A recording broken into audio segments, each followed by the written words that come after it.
Uh, if you're joining us, you missed the recap, and that's on you. All right, so down in the upper Underdark, there are many snakes. There are many dead giants. You looted the giants' sweet-ass axes. Axes that are great axes that do 2d6 and are made of bone, so they can't be affected by heat metal. Not magical, but still pretty cool. What do you guys want to do now? Get a actual long rest? Yeah. Or explore? No, I have 3 hit points. Okay. So, it sounds like you guys are going to head back into Salem's Church, this area over here, and you're going to get a rest in. Yes. Alright, that works for me. I will check to see if there are any random encounters using these real analog dice. Back. What are we doing? Mm-hmm. We're trying to have a long rest. Attempt a long rest. Attempting a long rest. All right, who is on watch in hour number 6 of your long rest? Lars. Okay. Lars. So there is a hole in the wall here. And during the rest, you do hear some shadowy whispers from the hole. Do you wish to investigate? I'm gonna poke Gyoza awake Okay. and let him know that I'm hearing whispers from the cavern, and I'm considering sending Elf Shadow down. Is everybody else asleep right now? If they want to gain the benefits of a long rest, some people should be sleeping, yeah. Okay. All right. I will just stand by you while you do that. Okay. Stand by me. Okay. I would propose sending Elf Shadow, basically not so he's out of sight of me, Mm-hmm. but in the hole to whatever limit that I'm able to see. Oh yeah, Okay. he can't see. I mean, he can't report back. No, so I'm just literally using him as like if something hits him, I'd be able to see it hit him. To let us Okay. know that something's coming that way. Oh. I mean, he is a shadow going into a shadowy place. But, Right. yeah. All right. I can. Oh, what? I could send a rat and actually, like, see what's down in there or something. You know, like I can summon Doctor Who as like a rat or something, have him go in, and then I can see what's actually in there. Question with Elf Shadow: When should Elf Shadow be killed? Would Larry Oniston sense that he could then summon Elf Shadow again, or that he's back in the sword? Yeah, he would have a sense of that. Mm. Then you don't need the line of sight business. Well, the reason I don't want to send them just out of line of sight is because I also don't want to inadvertently pull whatever's down there. I mean, we don't know for sure that whatever it is actually coming for us. Mm. Well, if I Elf Shadow's free from a resource standpoint. I mean, could be like a Nightwalkers. Well, yeah, you know, one we'll find out, I guess. Doctor Who is close enough. Up to you. You can send Elf Shadow, or I can send Doctor Who. Or it could Either be way. a buddy cop situation. You could send both of them. We could send both of them. We could. I'll send Elf Shadow to the limits of my sight, and then Doctor Who can go a little further, and if he gets into danger and hopefully doesn't die, I can send Elf Shadow to distract whatever's attacking him. All right, buddy cop. Doctor All right. Who's a rat. Will you be shining light down into the hole to keep track of your shadow? Wait, do rats have dark vision? I'll send something They with dark vision. do. Okay, then a rat. Okay. Yeah. I'm not sending light down the hole. I have dark vision, so that's why I'm limiting Elf Shadow to however far I can see before I'd have him stop. All right. Elf Shadow and Doctor Who the rats. They descend down this very narrow hole.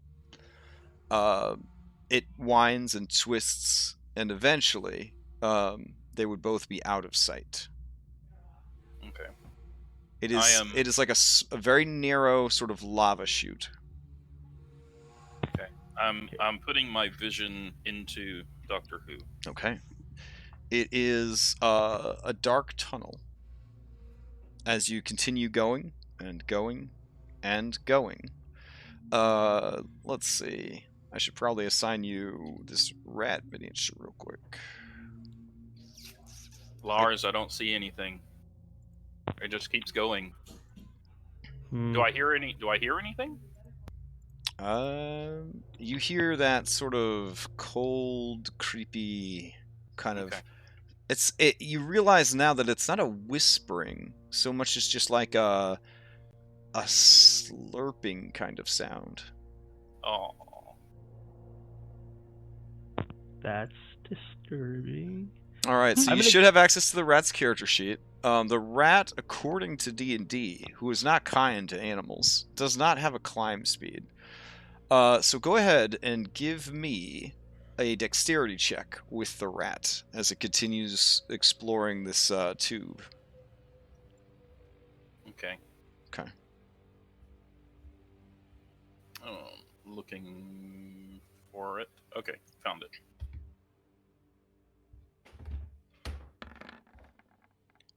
All right, yeah, as it's kind of exploring, it starts to slip as the passageway becomes wet and slippery. It starts sliding. Suddenly, its dark vision turns off. Absolute darkness. There is a sudden splash as it lands in the water. It begins to sort of swim around, trying to find the surface. As it does, it feels something oozing over it. I'm just relaying all of this to Lars. 8 seconds later, it is quite dead.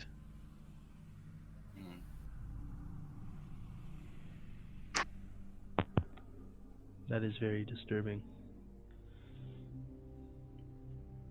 I'm gonna keep Elf Shadow posted, I guess, before whatever twist or turn would have had him out of our sight. Okay. And he's right. going to act as our warning beacon. All right. But we'll try and let others sleep. Sure. I'm gonna try and go back to sleep. Okay. Be like, well, let's watch that hole. Yeah, Lars will nod. I'll wake anyone who needs it. Marcus would be up pretty quick though, as he gets up for his dawn prayers and stuff. Indeed.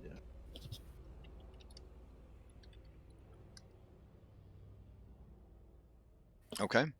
Other than that incident, you get your rest in. Maybe in the morning we'll warn people that emergency chute might not be the smartest idea to use. Yeah, that would have been so bad. Might have been pretty fun, though.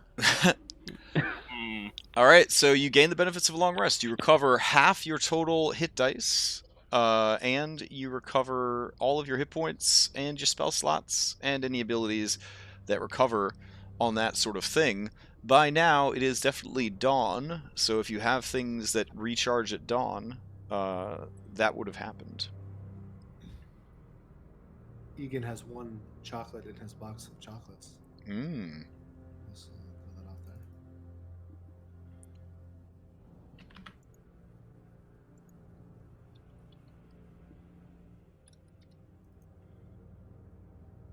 I'll go ahead and cast Good Bearing now. Okay.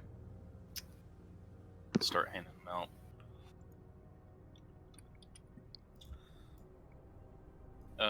Everybody and Valara also. Yep.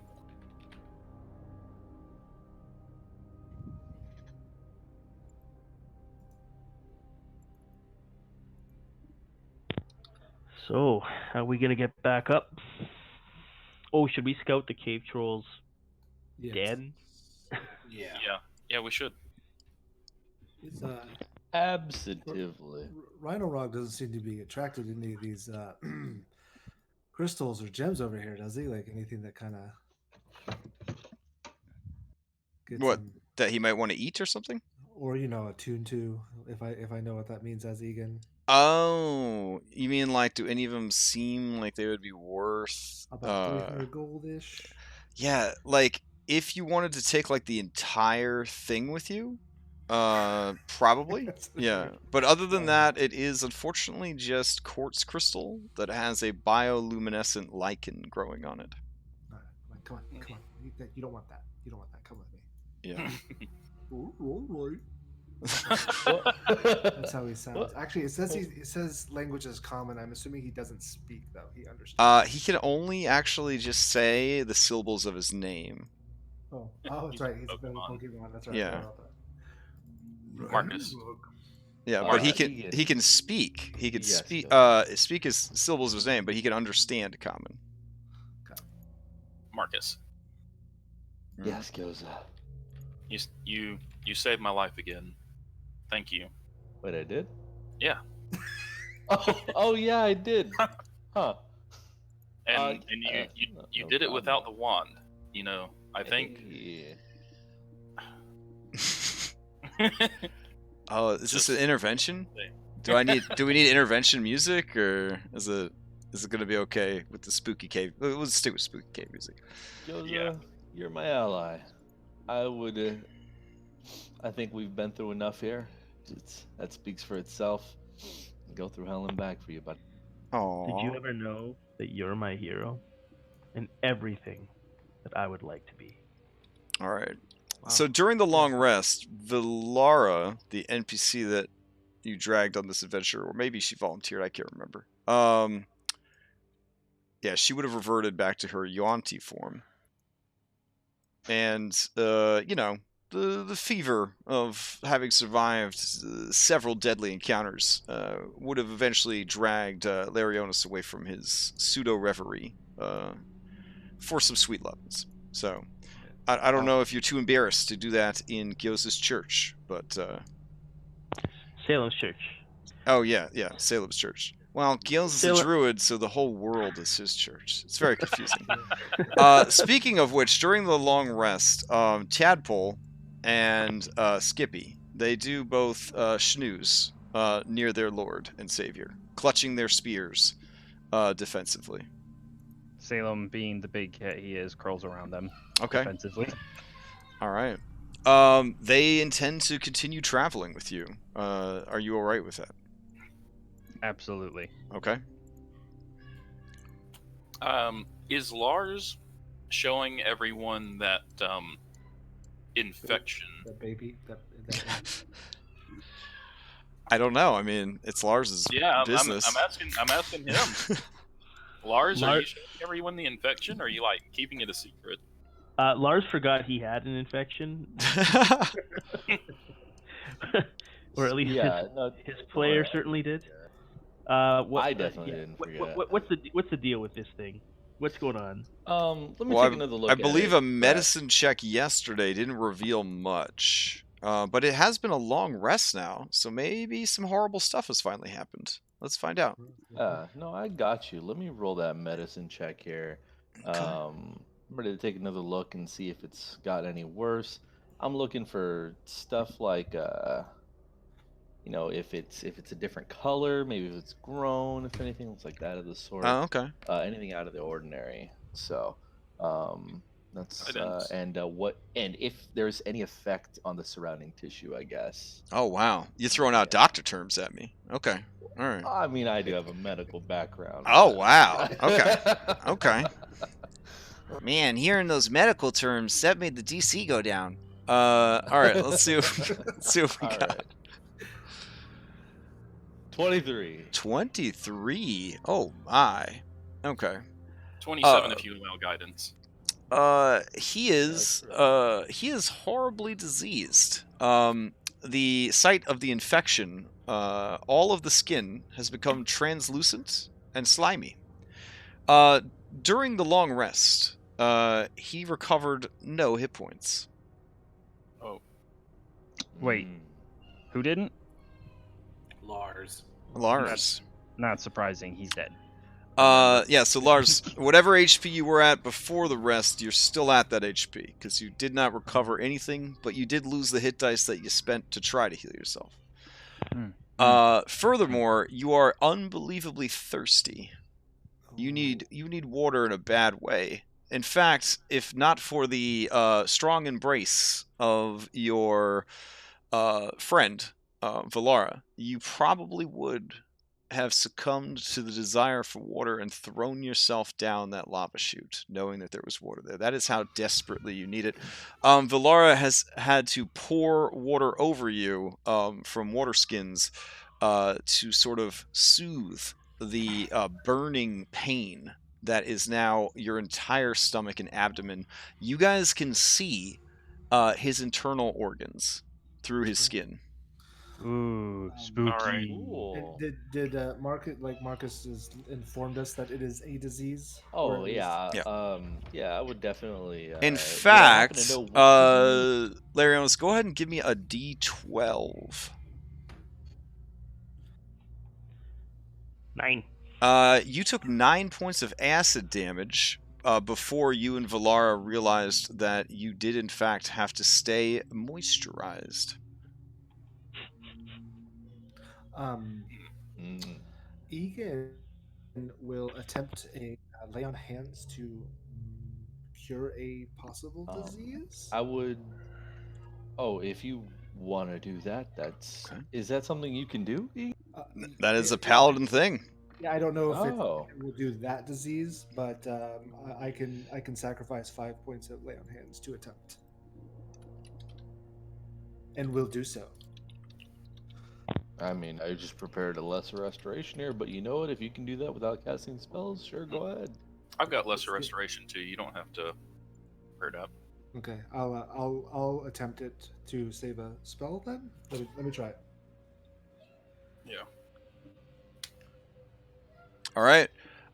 As you do, it has no effect. Mm. We're out of Helm's sight. He's not able to. Mm. He can hit a dick, but he can't cure a disease down here. It's you're sure that there's nothing wrong with your magic. It's Okay. that the disease itself is stronger than your lay on hands ability to heal. Okay.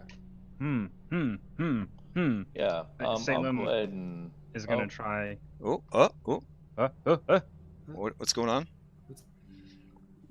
Salem touches him first. Okay. The competition. You touch the infected area. I would like to try and healing word him. Okay. He receives no benefit from the magical healing. Yeah, I'll just go ahead and cast my lesser restoration at the second level. I don't think I can. As I you can't go call back. upon the Morning Lord's great and divine power, his condition does not change. I don't like this. I then banish look him. at it, and I'm a little frustrated now. Yeah. We're gonna go a step up, and I'm gonna go ahead and use remove curse. Okay. Hmm.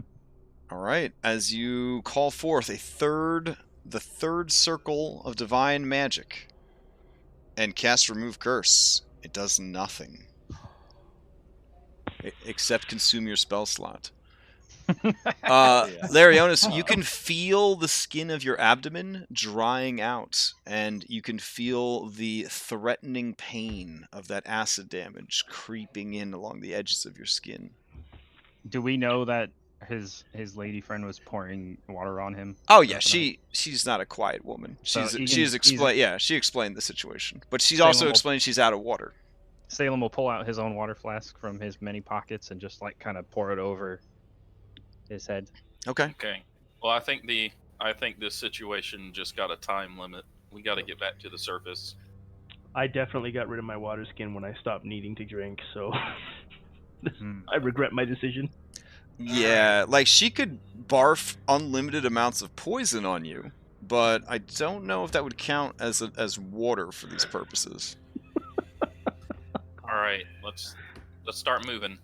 She asks you, Gyoza, do you have create water, or I do. we're gonna need it? Yeah. All right. Crash, Crash. Question. Yeah. Go ahead, you first. Nope. Go ahead and ask your question. Oh, everyone's so polite. Oh, it's beautiful. Would if I were to have cast feign death Sure. on Larionis, would that allow me to as well cast gentle repose afterwards, since he would be in a death-like No, 'cause he's not cataleptic dead. state? Nah, He's it would. indistinguishable from death. It would not. Yeah, indistinguishable to perception, but the state itself would not have been officially changed. Gotcha. So, you do sense water, Larionis. You can almost smell it coming from this passage to the south. Oh no. Can I make an Arcana check? Absolutely. To Yeah. see if this is a magical effect. Ooh, let me aid you in that. Let me Okay. aid you. I have very good Arcana, so I aid Salem in Oh, trying to figure this out. So. Okay. 19. Okay. 19 is pretty good. You are confident that this is related to the aboleth. The aboleth is essentially terraforming his body with this infection. He is being turned into a creature of the far realm. Ooh, so this isn't magic per se? This is a powerful and ancient disease. Well, It would require equally powerful magic to remove that disease. It might literally tell me the exact level of magic that has to be used to remove it. That's how strong it is. Oh, Huh. but I don't know what kind of magic necessarily. Anything like heal, the spell heal would probably do the trick. Or something stronger or as strong as heal. I don't know what level heal is. Think That's a level I 7 think spell. I get that. Yeah, and like Salem doesn't know this. 4 more. All right. So Heal- After heal- a few more adventures. I can Heal get- is a 6th level spell. Heal 6th is level spell. Yeah. Okay, so that on that line of thinking, Salem would know that like dispel magic wouldn't work on this. If it was cast with a 6th level spell slot, maybe. Or Okay. if a cleric or similar were to cast a remove disease or a restoration spell using a 6th level spell slot, they might be able to do Okay. it. So all right, so the most Salem got out of it was we need powerful magic to get rid of it. Powerful magic, correct. You also anticipate that if he reaches 0 health as a result of this, he will die and become a far realm creature under the aboleth's control. The one we killed. Mm-hmm. So then it would be mindless. Until the think until the aboleth called upon him. Yeah. I think I disappeared. I'm in a weird place. Oh, are you? Did you fall through the wall? That We're He fell all- through the wall, probably. we're all in here. Describe the place that you're in. Maybe I don't know. Were you wandering around? No, I didn't move it at all. My screen went black. Uh-huh. And yeah. Try reloading your page. Honestly, my Lars token disappeared when you were describing my disease. I thought you did something to it, Crash. Oh. That's why I was moving Elf Shadow. No, around, remember trying the to whole find the my whole token. I don't world. see Egan's Yeah, token. the whole world's using Roll20 right now, trying to play some Dungeons and Dragons. So Yeah, I'm in like this weird pocket over here. All right. Since time is of the essence, I'll bring you I a fresh one. propose Here you go. Okay. that all of us start scouting for an exit immediately, and then Carrot can carry me, and I'll scout in another direction with Doctor Who. Oh my God, what happened to your character sheet? You're Oh, all man. It's all busted. Hold on. Wait, what? All right. Yeah, it happened There to you me go. too.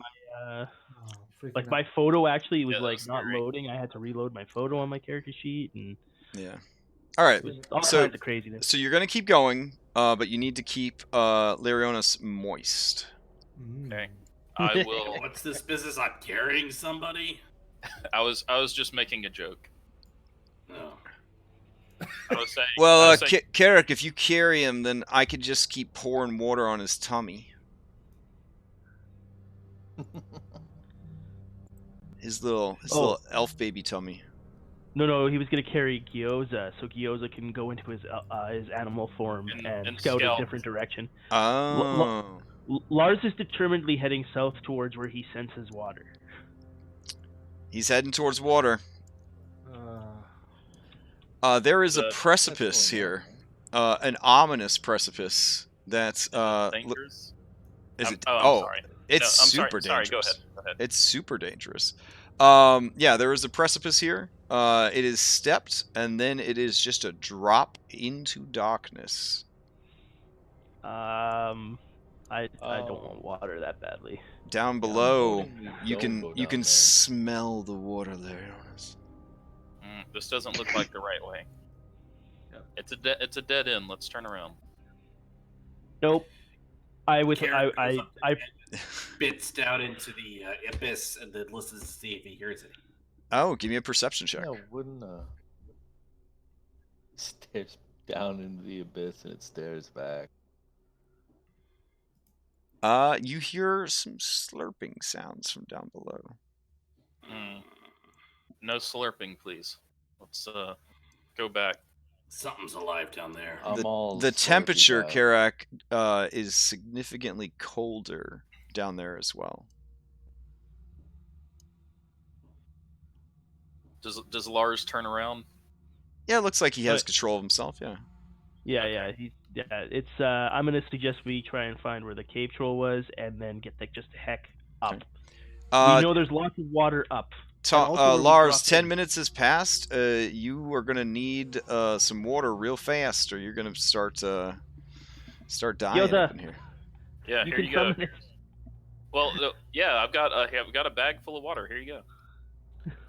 I'll pour my water skin over him. Are there any easily accessible water entrances? We all got split up when we got flushed. My entrance was from Lars could just hang out somewhere until we figure out what we need to do. Yep. Pretty significant. I'm going to our water entrance where we were. Well, here's water here in the direction that we're headed. So let's go this way. Yeah, I intend to see if we can. It looks like there's some water travel down back here. up the chute that we came down from. I came up from a chute. Control water idea. Okay, guys, you guys find the cave troll stash. I'm gonna be where we dropped in because I know there's water there. Lars, there's water there. There's water right here. There's water right here in front of us. Yeah, it looks like there's water up ahead. Some shallow. I'm gonna go gather my. Wasn't that the silver puddles that we were avoiding? Whoop. These ones weren't these the silver bad puddles? And we're getting very spread out. All right, hold on. Karak, you smell a horrible stench from up ahead and to the right. You see what looks like a pile of rotting hides. You do see to your left there is a pool of cave water. It seems to be fed from some stalactites in the ceiling that drip, drip, drip down into the pool. Is the smell coming from the animal pot? Yeah, animal stuff. Mm-hmm. Great. Can we move again? Yes, everybody can move again, but you are getting very, very spread out. Yeah, we're getting really spread out, guys. There's a very big distance between us. Correct. Up ahead, you do see that, yes, there is a pile of looks like bear skins, rotted and mangled. These are massive bears, easily huge size in life. And you see mixed among the bear hides are the coins, gems, and other valuables. Crash, I don't have my light. Again. Oh. Yeah. Sorry. You mean like a torch? You mean or? Because he has the continual flame on his. Oh, okay. There you go. Gios, I think we found the giant stash. All right. I've also discovered an interesting smell, so be prepared. Okay. Can Salem? I'm sorry, I forget what Salem can do sometimes. Can Salem natively passively detect magic, or was that like just in a different form? That That's was gone in now. his. That was when he was just a little bitty cat, but he can still detect magic. He just has to cast a spell. All right. So everybody wandered off. All right. We're down. There's a treasure hoard down We here. went south, Lars went. You do see a east. natural There's a lot. stone staircase that leads down to the south. Lars went which way? Lars told you he was heading back to where you guys first came in. Yeah, on the to the east. Salem's gonna go with him to keep him company and safe, and if he has to fly him out of there very quickly. All right. Skippy and Tad will follow. All right. Gyozo will cast detect magic as a ritual while they investigate the scene. Okay. Amongst the valuables, 2 items radiate magic. A small purple tent that is rolled up and tied into a bundle. And 2 absolutely one absolutely resplendent vambrace that seems to be made out of diamond. You estimate that that piece alone, if it wasn't magical, would probably be worth several thousand gold pieces. What kind of magic? The magic on the vambrace is abjuration and evocation invocation, and the magic on the tent is conjuration. Mm. Oh, Interesting. You know, when something has multiple forms of magic on it, it's kind of scary. Yeah, that was my thought too. or really cool. Oh, yeah, can be, but I got this. If you're too afraid to take it. Want to take some It's not- handfuls of coins here? Is that what we're? Oh, I'm opening Oh, we're getting up all my, the coin. Okay. Yeah, I'm opening up my check for bag of traps. holding. Oh, we have a bag of holding. I have no idea why I didn't know that. Okay. While you guys are debating that, the party that is over in the water, Lars, you do feel better in the water.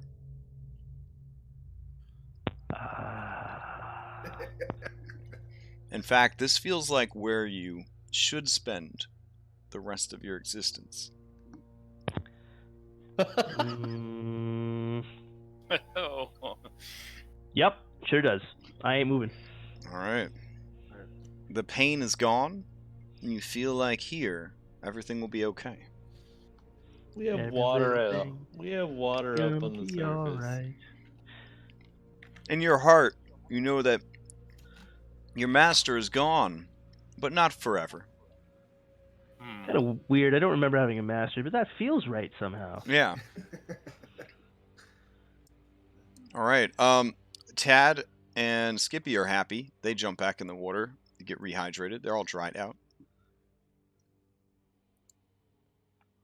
All right. Crash, the water that I came up out of, Sure. you said it was still moving? Yep. There was still a current down below you. Hey, Marcus, was the water you came up out of still moving? I believe further down below it was, right? It was, yes. It's not a problem for redirect flow, though. So you say we could redirect flow, rocket ourselves back out, maybe? I can essentially, literally do, like what we did with the crossing the river, where I create us a small, sort of pocket with redirect flow, so that we're able to travel at our own pace. Could you make it and where it determine acts what like direction. a water slide going up instead of water going down? You know, I could, A water I could. elevator. but that might be dangerous. But we could try it. A All right. hydro escalator. We'll call that Plan Hydro B, escalator. and we'll search for an exit. Are the bear hides totally ruined, or? Oh yeah, they're disgusting. This guy wipes his ass with them, sleeps on Oh, them, wonderful! humps them when he's lonely. Like, yeah, they're horrible. So he's a pug treating them like a stuffy. Oh, absolutely. Yeah. So altogether, this looting all of the coinage will easily take 30 minutes or more. But during that time, you do come up with that. So 900 copper, 6,000 silver, 1,400 gold, 80 platinum, and 10 emeralds, each worth 100 gold. Yeah, we're staying to get all this. All right. Do we want to go this way? We can explore it at least. I mean, Egan I says it guess. in a more manly way, less kind of like concerned and more like. I think anything yeah, that leads let's- us further down is probably Well, it's not that- ideal. 10 feet down, or even 50 feet down might be necessary before we find a way out. Okay. All right, up ahead, you do see that there are more of these glowing crystal formations. Okay. Still just quartz, right? Gonna. Yeah. I mean, this is me asking, not Egan. Just letting you know. Oh, yeah, yeah. Okay. Up ahead, Carrick, you do see light. Alright. And stairs that lead up. Huh. I'm gonna douse the flame off the rod of Vanadad. Okay. I'll back up when he does that. You can cover your flame, right, Egan? Oh, that's true. Yeah, I just don't want to have Crash do that every time I ask for it. There's a button when you select your miniature called light sources. And then if you click on it, you could pick out what light source you have. Wait, what? This is a very dark cave or little pocket. Crash comes complete with a suite of options for your character Oh my needs. goodness. I had no Carrick, idea. you are confident that this will lead you to the surface. Huh. Guys, I found the way out. I think. Color me surprised. I was wrong. I got it. You need to go back and get Elf Boy. Is it a dry way out or a wet way out? So there's a light source. We got you. We Hey, got Crash. more water. Oh Alright, yeah. Can I try something while Lars is sitting in the water? Sure. Yeah. While he's sitting there, I want to move over and reach a paw out, and I'm gonna see if healing works while he's in the water. Okay. So I'll do another healing word and be like boop. At first level. Alright, I'm going with Marcus. Now that he is where he belongs, he is able to recover hit points. Hey. Ha. So you got 5 out of that. Thank you. See anything in there, Carrick? Looks like a good place for a monster to ambush you. Do you feel like you need I didn't get more, ambushed. It was just more a dead life? end. Lars? I am still bloody. Oh no, am I? I'm not quite bloodied anymore. No, I am. I can Okay. math. I can math. So Salem like kind of digs his claws in a little into himself and pulls out more of the magic in him. You get 26 more hit points. Ooh. Yeah, I'm good. I am good. Oh, is that transference again? Nice. Yep. Lars, we found the way out. Is it wet? It can be. It is dry, but you know what? Our final destination is a town filled with water.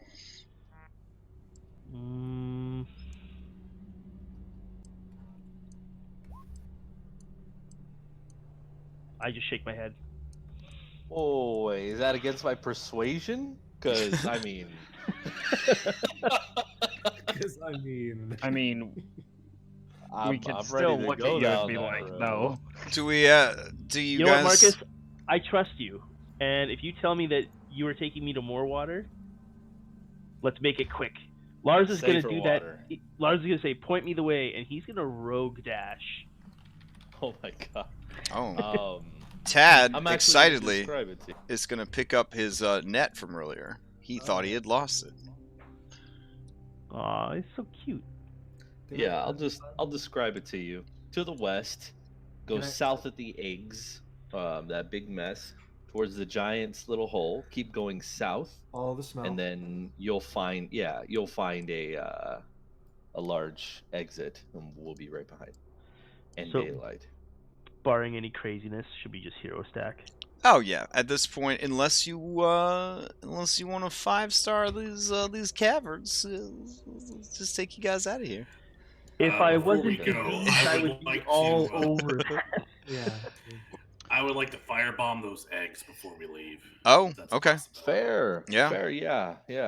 And can Alright. I unskillfully take some Destroy souvenirs? the ecosystem. Yeah, you could Fucking totally ecosystem is a totally death trap. you smash some quartz and you throw the crystals in your bag. You light the egg sacs on fire. There's giant foot-long worms spill out of the eggs and just squirm around on the ground, curling up in the flames. Yeah. In the end, Awesome. in the end, you are successful in your efforts and can ascend back to the surface. All right.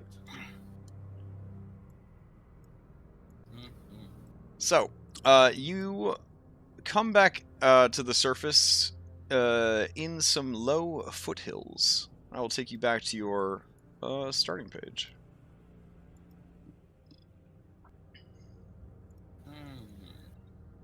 All right. So yeah, you are on the surface. It is morning-ish time, daytime maybe, and let's check the weather because you haven't been on the surface in a while. Well, I mean, technically you were just on the surface yesterday, but you know. I sure would love it if it was raining. There are, wow, like your wish is granted. It is a downpour. There are dark storm clouds, lightning, and winds of up to 18 miles an hour. Oh, I take my Marcus mask off is and I also just enjoy the water. Do we see any? Well, I guess that wouldn't matter. Would the call lightning spell also include some rain? I'm curious. Would it create some rain? Yeah. I don't believe It's so. I tech- think it just makes storm clouds, right? It just yeah, makes the it clouds says a themselves. Storm cloud. But Yeah. I mean, technically, if you want to get into the semantics, a storm cloud, water, I mean, cumulus, you know. wouldn't it be a rain cloud if it was making rain? All right. All right. That's fair. That's fair. What I page mean, in the player's handbook is the physics of rain and Yeah, storms? if you prayed extra hard and explained that your friend was in trouble, it could probably be a rain cloud. In addition Gotcha. to making lightning. Yeah. Do these foothills look familiar? Are these similar to what we came through when They we got look- dumped outside of Yartar? They look indigenous to the region. You did not end up in another continent or region or anything. Well, I just didn't know if we were like. Is if we're back where anyone? we got dropped off? Yeah, by I the mean, area. someone's got an Outlander background, right? That's yep. Yeah, so you are probably in the shallow foothills of the Deserin Hills. We're right here, guys. We're right here. Yeah. Yeah, you're not too far from. You shouldn't be, at least, too far from Yartar. No, we probably have what, half a day or a day's walk. Oh, Mark or barely, something. barely that. Maybe half a day tops. All right, guys. You want to head back to Yartar and Check out see the damage. about? Is Yartar even still standing? I'm sure it's still standing. There's only one way to find out. Let's go. Yeah, I think we do. I think we have to go back. Okay. Yeah, we All still right. have business. I will. Oh well, it's raining. I guess it's raining. We don't have to worry about that. Yeah, he's fine. He's fine because of the rain. And I mean, I guess it was just luck at that point because I checked the weather, and it really is a storm. So he has that going for him. It's miserable for the rest of you, though. It is a real nasty storm. Is it miserable for my two acolytes? Oh no, they praise you for bringing this rain.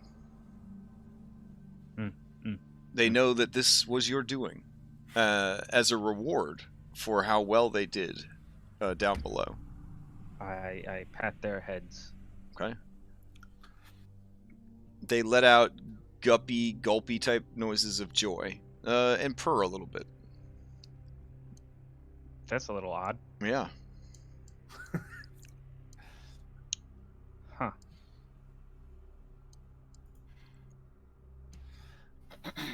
So, Do you see any of the rivers from where we are? We eventually you will. Eventually, but from where you currently are, you do not. all right. So we head back to Yartar, right? Any objections? Okay. No, let's wrap up our business with the. Okay. bear. It is a miserable march through the rain, but given that you have an outlander who is also a druid, he is able to guide you through this semi-familiar terrain and get you back to Yartar. You arrive in the late afternoon. The storm is still just pounding the city. There is a rancid stink of sewage that kind of hangs over all of Yartar. That's a good thing it's raining. Yeah. No, I actually think that would make the smell worse, wouldn't it?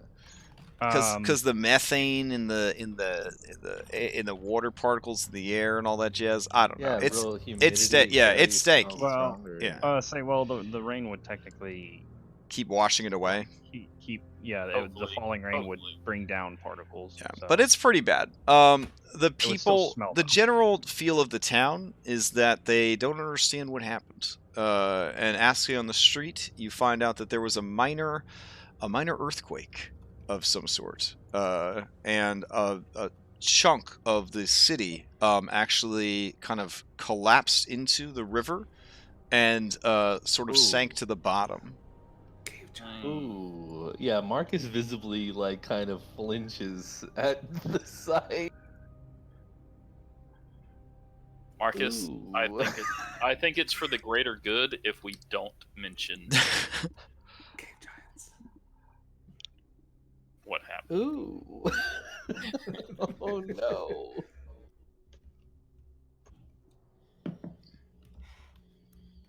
We have a world to save. We can't do it if you're in jail. Yeah. All right. Yeah. I just think we should.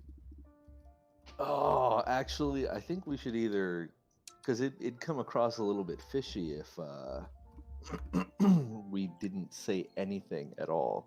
Yeah, that was gonna confirm. Like, what do we want to say? I will bring you guys back over to Yartar, and you can figure out your next move. Because I mean, nobody knows we went down there, right? They just know that we went to the riverboat. That's yeah, correct. true. I'm You gonna- also have two three, if we're being honest, hideous monsters with you. That's valid. That's valid. Yeah. Ooh. Yeah, she does kind of look kind of meh. I mean, she is a Yuan-Ti, one of the most evil and reviled races in the world.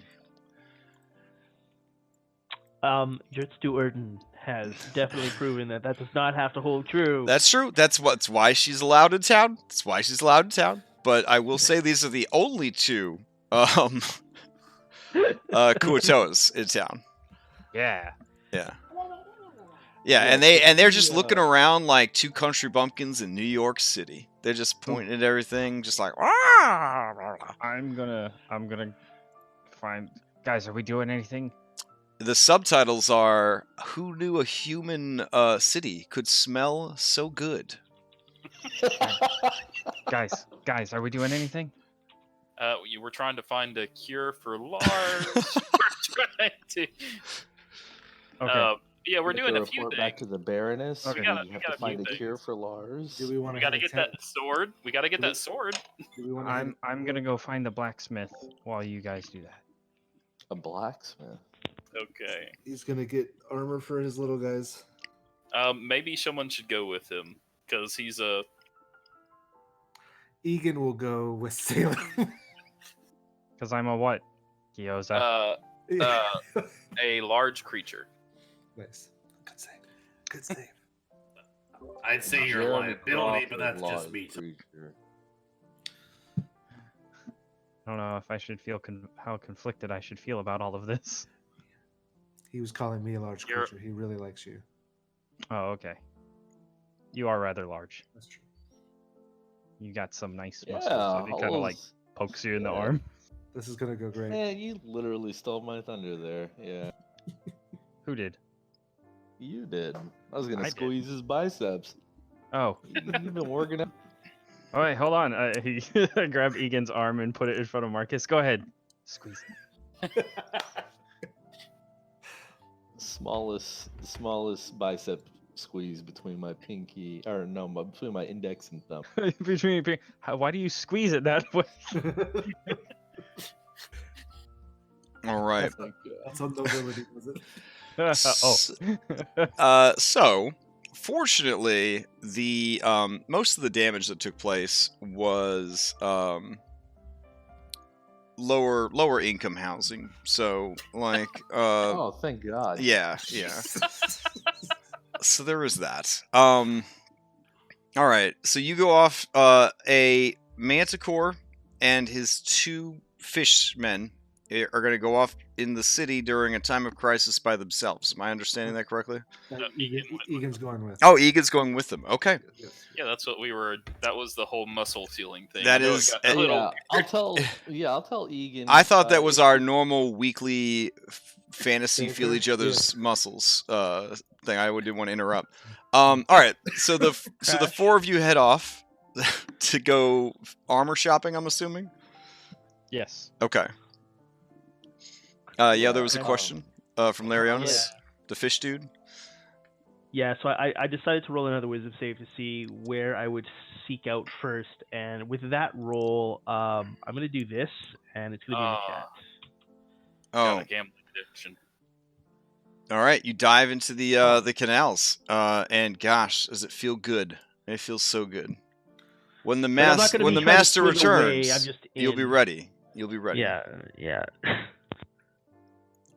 All right. Valara is keeping an eye on you, but she does not want to get into any more sewage. And the canals are pretty nasty. Yeah, I'm just imagining the diseases. Okay, so Oh, Chicago. Gyoza, Marcus, and Carrick have to Okay. handle all the other things. All right. I think most of which can be handled by talking to the River Baroness. Okay. Yeah. Let's see, what all did we need to do? We needed the sword, we needed a cure for Lars, we needed to disseminate the information about the Vonadod pieces, and Lars would appreciate a cure on That's the what I quicker said, end number of this one. thing. Okay, that was my number one. I'm just stressing it. That was the number one thing on my list. That was it. And then anything to do with the nobility missing, right? I guess that would be the other kind of side thing that was a part of everything else. So I think 3 of those 4 things is the Baroness. Maybe the Baroness can no, maybe Marcus, you have like a temple here we could go to for that. Potentially, we'll find out. I suppose. There's a Temple of Timora, but I don't think it's a large Temple of Timora, but I don't think there's anything as large of for Lathander here. I mean, there might be a shrine or 2 to Lathander, but yeah, it's definitely Timora's city.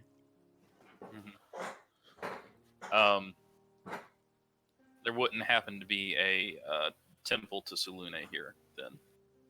Oh, Like any significant. yeah, no, I would not say that. No. Okay. All right. Well, should we try and get Lars fixed up first, and go see the River Baroness? I believe we should inquire with the Baroness. She may be able to point us in the direction of a powerful healer, either All in right. town And or. maybe foot the bill since down to problem. One of the temples, right? All right. We're gonna Gyoza, Marcus, and Carrick will head to the Baroness then, I guess. Okay. And at some point, I think it took a beating. Yeah, fought the aboleth. Okay. So you guys head to the Water Baron's Hall. There, you meet with Lady, let's see, River Baroness Nestra, Ruthiel. So, the Baroness is quite angry and quite busy when you arrive. It takes some time for the servants to get her to see you. And when you do not meet out on the beautiful open veranda. You meet in a beautiful interior room. Again, this is a marble hall with rich tapestries and ornate statues and all that jazz. It's pretty nice, pretty fancy, but it's also kind of a squat building, like for its size. So it's like large but short. Anyways, with the low ceilings but the fine surroundings, you are eventually brought to her, and she's in the middle of essentially yelling at a bunch of men and a few women about I don't care about the cost. Get all the guild's craftsmen that you have and get them to work. We need to repair the damages, and we need to minimize any additional casualties. All right. As you enter the room, she kind of looks at all of you, and she just doesn't even know what to say or do. She just is like, "Oh, right. You were trying to figure out who was taking the nobles, right? Is that? Yeah, that's what you were Correct. doing." Indeed. Sorry, I'm so distracted. There's been some sort of earthquake or something. We had a whole section of the sewer cave in, and it's been devastating. We did hear some manner of a large creature down below the sewers, but we didn't investigate. And that may be the cause. Well, you smell atrocious. Thank you, my lady. I do wish to take a bath post haste. Well, we do. Uh-huh. What do you have to report then? Well, since someone else is going first, there was a creature in the sewers. The Which, sewers that are now collapsed. Indeed. Yes, there was a creature deep down in the sewers. We had succeeded in destroying the creature. It was what is known as, we believe, an aboleth. Is there any reaction, Robert? Only slight. That's some sort of monster, then? Indeed. It wasn't very large by standards. I figure maybe it was younger, but it was not what caused the issue with the sewers. In fact, I believe that happened on our way out. I can't really quite tell since we've been underground for a good while. We know that you had hoped of finding a connection between these disappearances and a political rival, but unfortunately, we did not find any such evidence. However, we did find proof that this aboleth was involved in the disappearances. And what is that proof? We found a signet ring that, and then Gyoza would know more about it. We did find that. Yeah. And I was kidnapped. I don't remember exactly what it was, but Gyoza would remember what it was when Lars told him about it. It was the last noble's signet ring in what's her name's house, right? Yes. Does anybody have that on their character sheet? Lars did. He's the one who found it. Great. As Lars makes dolphin noises and Yeah. swims around in the canals.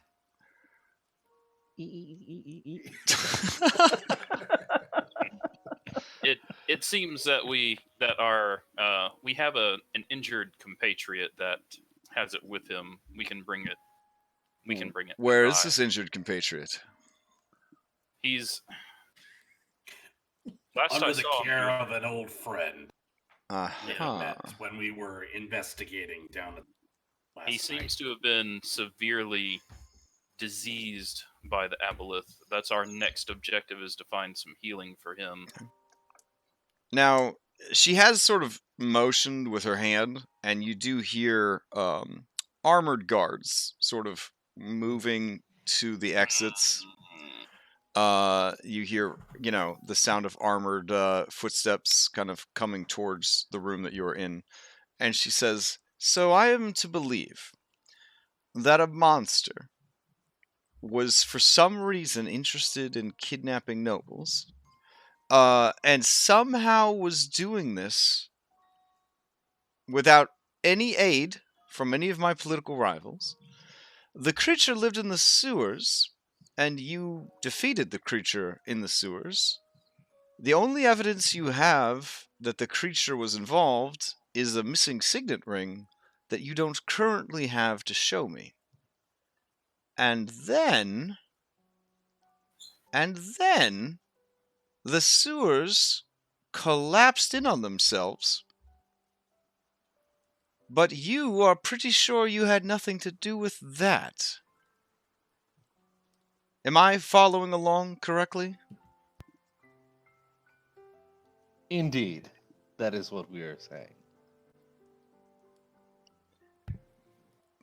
Now, I do have it on good accounts that you entered town through the southeastern gates, which is technically not in the sewers. And I suppose if you had been in the sewers when they collapsed, you would be quite dead. So I guess the question is, what happened between the time that you fought the creature in the sewers and the time that you came to me? It has been a Yes. full day since I last saw you. As we had defeated the creature, the sound of a larger creature, which we are unaware of or did not quite catch directly, caused some sort of movement, maybe, which I believe would explain the earthquake. And the entire sewer area was being flooded, unfortunately. We believe it coincided with the defeat of the creature itself. We're not sure if it's something that we caused, or if it's something that maybe might be linked to this creature named Usith. But however, The creature is named Usith, or a person named Usith is linked to the creature? the creature's name was Usith. Now, this creature, The aboleth, yes. from what I can recall, it is some sort of mind-controlling monster, like with tentacles, like a mind flayer. I don't know what a mind flayer is. I don't think. Yeah, I The- wouldn't be able to say. Why would it want my nobles? Specifically, why would it want my nobles? The nobles that I had shown favor in. Well, I still think that one of your political rivals probably, it does point in that direction. We just unfortunately didn't find any proof for you. I see. The only proof of corroboration that we may have is that I was attacked after leaving the boat with the, what's the noble's name again? Excellent. Then who attacked you? That would help immensely. fishmen. Fishmen. Yeah, they are. Oh, you're Ixnay on the fishman A. Fishmen, like the shark people of the Sword Coast? It Not seems sure. a bit far inland for fish people. Are you saying then that I should put a bounty out on fish folk? I believe that we've cleared them all out. She kind of looks over to some of the guards and nods, and they kind of, click their boots together.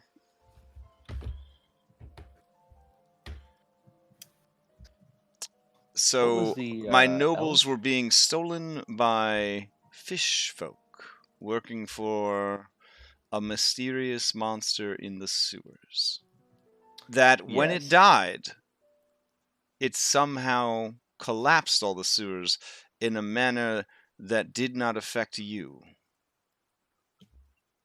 We had found a quick exit via a door deep in the sewers, which had drained out to a cavern system, which led us to be deposited towards the south of the town. I see. Yes. So, your efforts to defeat this creature may in truth perhaps have somehow collapsed part of my city.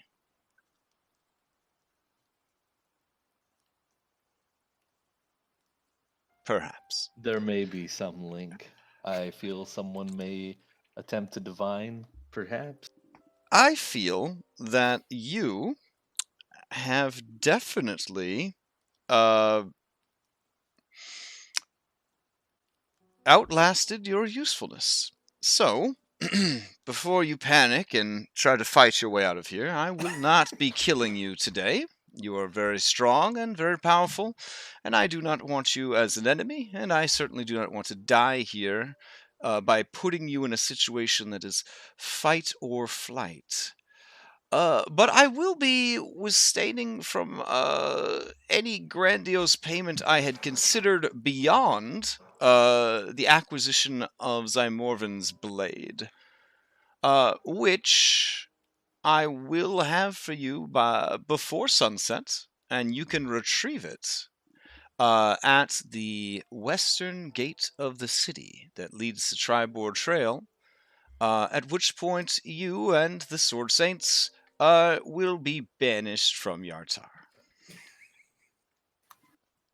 I understand your decision, my lady. If I see you and your company here again, I could only assume that you have returned to help me restore my treasury with the insurmountable costs that I must now face because of the civic damages that have been caused.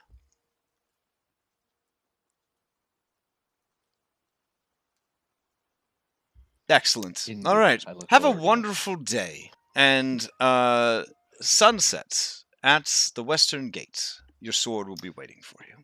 Sunset at the western gate. I appreciate your time, my lady. That gives you at least an hour. Indeed. Would you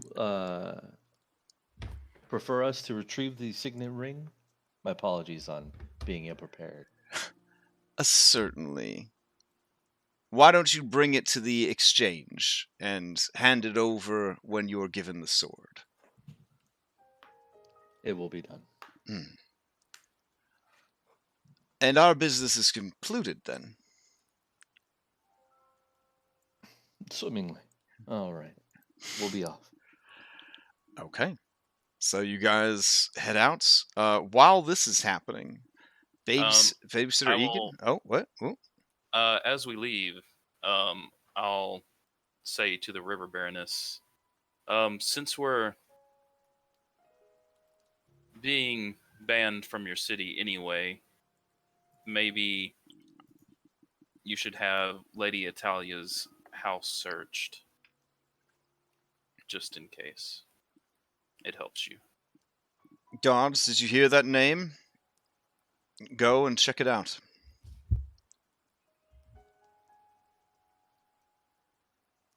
This is a city full of rogues.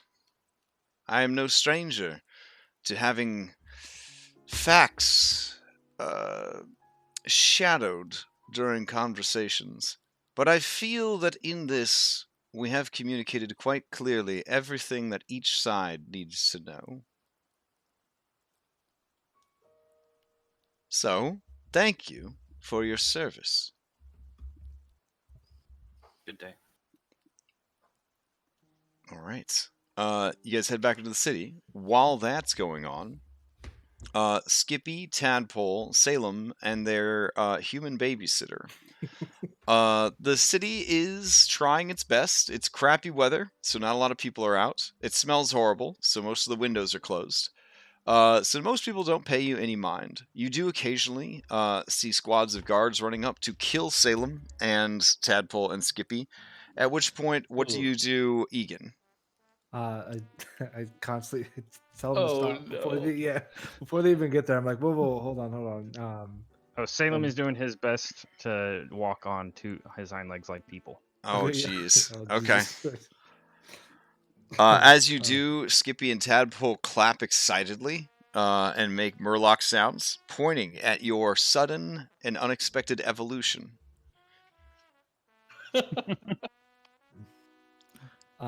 Mostly reiterating that we are with Marcus. And So you name drop the single name Marcus. No, and trying to Marcus reiterate the famous Dawnbringer of the Sword Saints of Phandalin. That is what I Okay. told him. No. But how he was with her the entire day, 2 days ago. Sure. Yeah. Okay. A friend of the Baroness, blah blah. However. The eccentric Baroness has Yes. befriended. You must be the adventurers that she has hired to help make things right in the city. Will you be the ones that will track down who created this act of terrorism that has thrown our city into chaos? Yes. Then you and your beasts may carry on. Thank you, good sirs. All right. So where do you take your beasts? And do I need to turn on the shopping montage music from Pretty Woman or something? What are we doing here, Salem? No, I'm just gonna tell you basically what I wanted to do with these guys. Okay. I just wanted to find them some relatively nice, like a breastplate for armor for each of them. Okay. And upgrade their weapons. Not to anything magical, but just to better than what they're currently using. Well, they got those. And maybe get them little leather cap helmets or regular or metal helmets that'll fit them. Okay. That's it. All right. They're not happy about the helmets. They're not happy about the helmets at all. If they don't feel happy about the helmets, I don't do the helmets. Okay. All right. Yeah. They have a lot of weird anatomy. They do not have any helmets in fish shapes available. Yeah. Like cats when you put a collar on them. Yeah. But they will wear the breastplate, and they play drums on it, and they listen to the sound that it makes, and they think it's pretty cool. So yeah, you can mark off the cost of 2 breastplates, and then upgrading their armor to steel weapons. Their weapons to steel is not going to be a problem at this point in the campaign. So don't worry about the cost of that. But do mark off for the 2 breastplates. Okay. All right. And now they have an armor class of what, 15, 16? What is a breastplate? 16. 16. Yeah, nice. No. Yeah, I think that's right. 14. No, breastplate is 16. 16, yeah, sweet. And they have a shield, so now they have an armor class of 18. Dang. All right. Do they have 14 decks? No, they have 0 decks. Then a breastplate is only 14. It's only 14, yeah. It's 14 plus their dex, a modifier all up right. to maximum. Then their armor So class is 16. That's still pretty good. That's not bad. That's an increase of 15%. Yeah. All right. Yikes. Maybe not. That's 400 gold. Actually, I got we a just lot. got paid. Yeah. We have currently over 5,000 gold worth of stuff. Okay. So I don't know how everyone would feel about Salem dipping into the party fund without confirming with them first, though. Sounds like that's your share. So, yeah, I would I'll do that. assume that finding someone willing to deal with you guys, and then sell you the armor and everything, and avoiding guards and diplomacy and peace talks and all that, that's probably going to burn up an equal amount of time to the other people going to the Water Baroness's house, waiting to see her, and then having that exchange with her. Meanwhile, you just sort of swim in the canals and don't feel horrible. You feel pretty good, Larionis. You feel pretty good. I mean, absolutely. Yeah.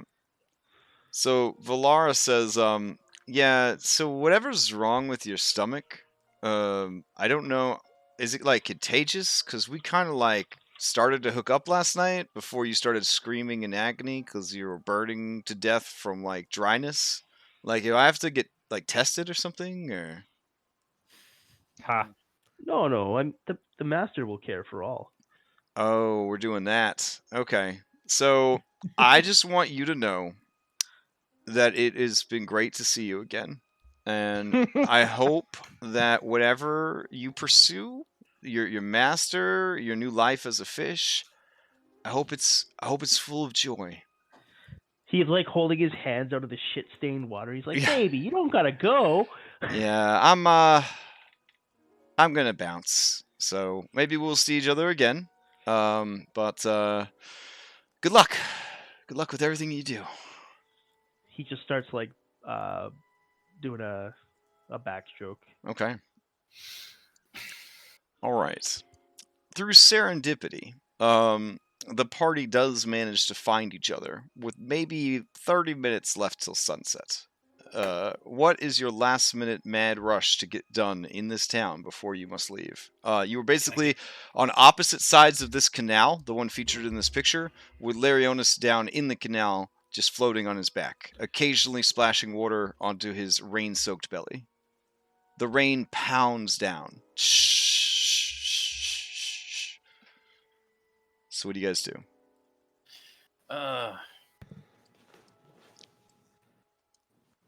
Try and get Lars a greater restoration. No. Cast at the 6th level, huh? Yikes. Okay. Well, unless he just wants to make a new character. Can we buy a spell scroll? You That would take care can. of that. Yes. That's Spell Wouldn't that- scrolls are always of the lowest level of the spell's ability to be cast. It's a good thing heal's lowest spell slot is level 6. That's true. You could buy a scroll of heal is from that the big ass Worth it. Temple of Tymora. Is Lars's career worth the cost? Wow, man, I hear some pretty heartless stuff sometimes at Dungeons and Dragons. Is this man's career worth the cost of a 6th level spell scroll? Wow. It is absolutely worth it. who said I don't that? understand why that's even a debate. Let's just go get the fucking. Marcus did. All right, let's see. No. Marcus said it's worth it. Oh, okay. All right. So assuming that they have one available, if you rush over to the Temple of Tymora, and you say that you want to purchase a 6th level scroll of heal. Wouldn't it cost less to have someone? Well, I guess maybe they're not available. All right. They are willing to part with a scroll of heal. They would like 2,400 gold pieces for it. Big boy money. Yeah, sure. Yeah, we have that much and more. Okay. Well, hold on. Can't you talk him down? Like, I'll just pay. No. There's haggling in this world. All right. You want? This is a pretty big item. So, what is your counter argument, Marcus, about why you should not have to pay? Marcus, who's representing another faith here, why you shouldn't have to pay that much money for their only scroll of heal? Are they friendly face? Are they friendly face to each other? I mean, yeah, Tymora and Lathander, they get along. So, Tell them it was an aboleth that did it to me. If they know how deadly it is, they might be willing to help for a lot less. Well, maybe, but I don't think that would affect prices. But yeah, my argument, I would happen to mention it in passing, I suppose. Okay. Casual aboleth mention. Oh, okay. Drop. Okay. But I would also mention that we're the Sword Saints, and I am the one known as Marcus, the Dawnbringer of Lathander, and I travel with them, and our ally, who happened to be harmed by an aboleth, now has a foul curse. Unfortunately, I do not have access, or I cannot call upon that strength of my deity yet, and I would like to be able to continue our campaign against the giants, which we are currently getting ready to head out for. Okay. Again. Okay. Fair. All right. In that case, go ahead and give me a persuasion check. All right. Yeah. So the representative of the Temple of Tymora, she kind of narrows her eyes a bit, and she says, "These are dire times, and I have heard of the things that you have done in the efforts to slow down the giants and their fury. I can let the scroll go for 2,100 gold. Sold. But our resources are currently being stockpiled against possible attacks from giants, and now we have to deal with this earthquake that happened." Indeed, it's unfortunate. We were going to be investigating the source of such earthquake. I'm not sure if you happened to see, but I was with the Baroness just the other day. And we were, I was under a bit of a secret quest. I guess you could say, from the Baroness herself. Certainly. Well, here is your writ of sale. If you are a resident of Yartar, you can use this to assist with your various property taxes when that season comes around, as proof of your donation to our faith. Thank you. The Morning Lord smiles upon you. I appreciate your help. Okay. Alright, so how much did we... Now, be warned, if you try to cast the spell but lack the ability to do so normally, you will need to make, full meta, a caster check, or it could go awry. Also, all sales are final. 2,100 gold. I appreciate your assistance and your disclaimer. Thank you. Proper business. So we have some options, and those options being giving all of the emeralds and 1,100 gold, if we still want to have gold in our bag. Yeah, let's just. Also, is that true with scrolls? Because with scrolls, yeah. If you try to cast higher than your level, it can. Here, I'll get you the exact wording, because I know that you're DMing and stuff, so it'd be good to have the information. Yeah. All right. If the spell is on your class's spell level list, but of a higher level than you can normally cast, you must make an ability check using your spellcasting ability to determine whether you cast it successfully. The DC is equal to 10 plus the spell's level. On a failed check, the very expensive spell, I added very expensive in myself, disappears from the scroll with no other effect. But I mean, if it's real bad, we'll definitely do a wild magic search. Gotcha. Yeah. I'm making my new character. It'll be fine. On the plus side, I prepared Bless today. So, hey. Does that work on caster checks? I don't think it works on caster checks. Also, hey, guess what? Well, a caster check is an ability check. So anything that would boost an ability check. So I believe guidance would boost an ability check. Salem can cast heal naturally if he were that strong. Okay. Well, whichever one Nice, of you, good help. whichever one of you feels that you could make a DC 16 raw ability check, should do it. Keep in mind that there are spells and juicer options for gaining advantage to specific abilities.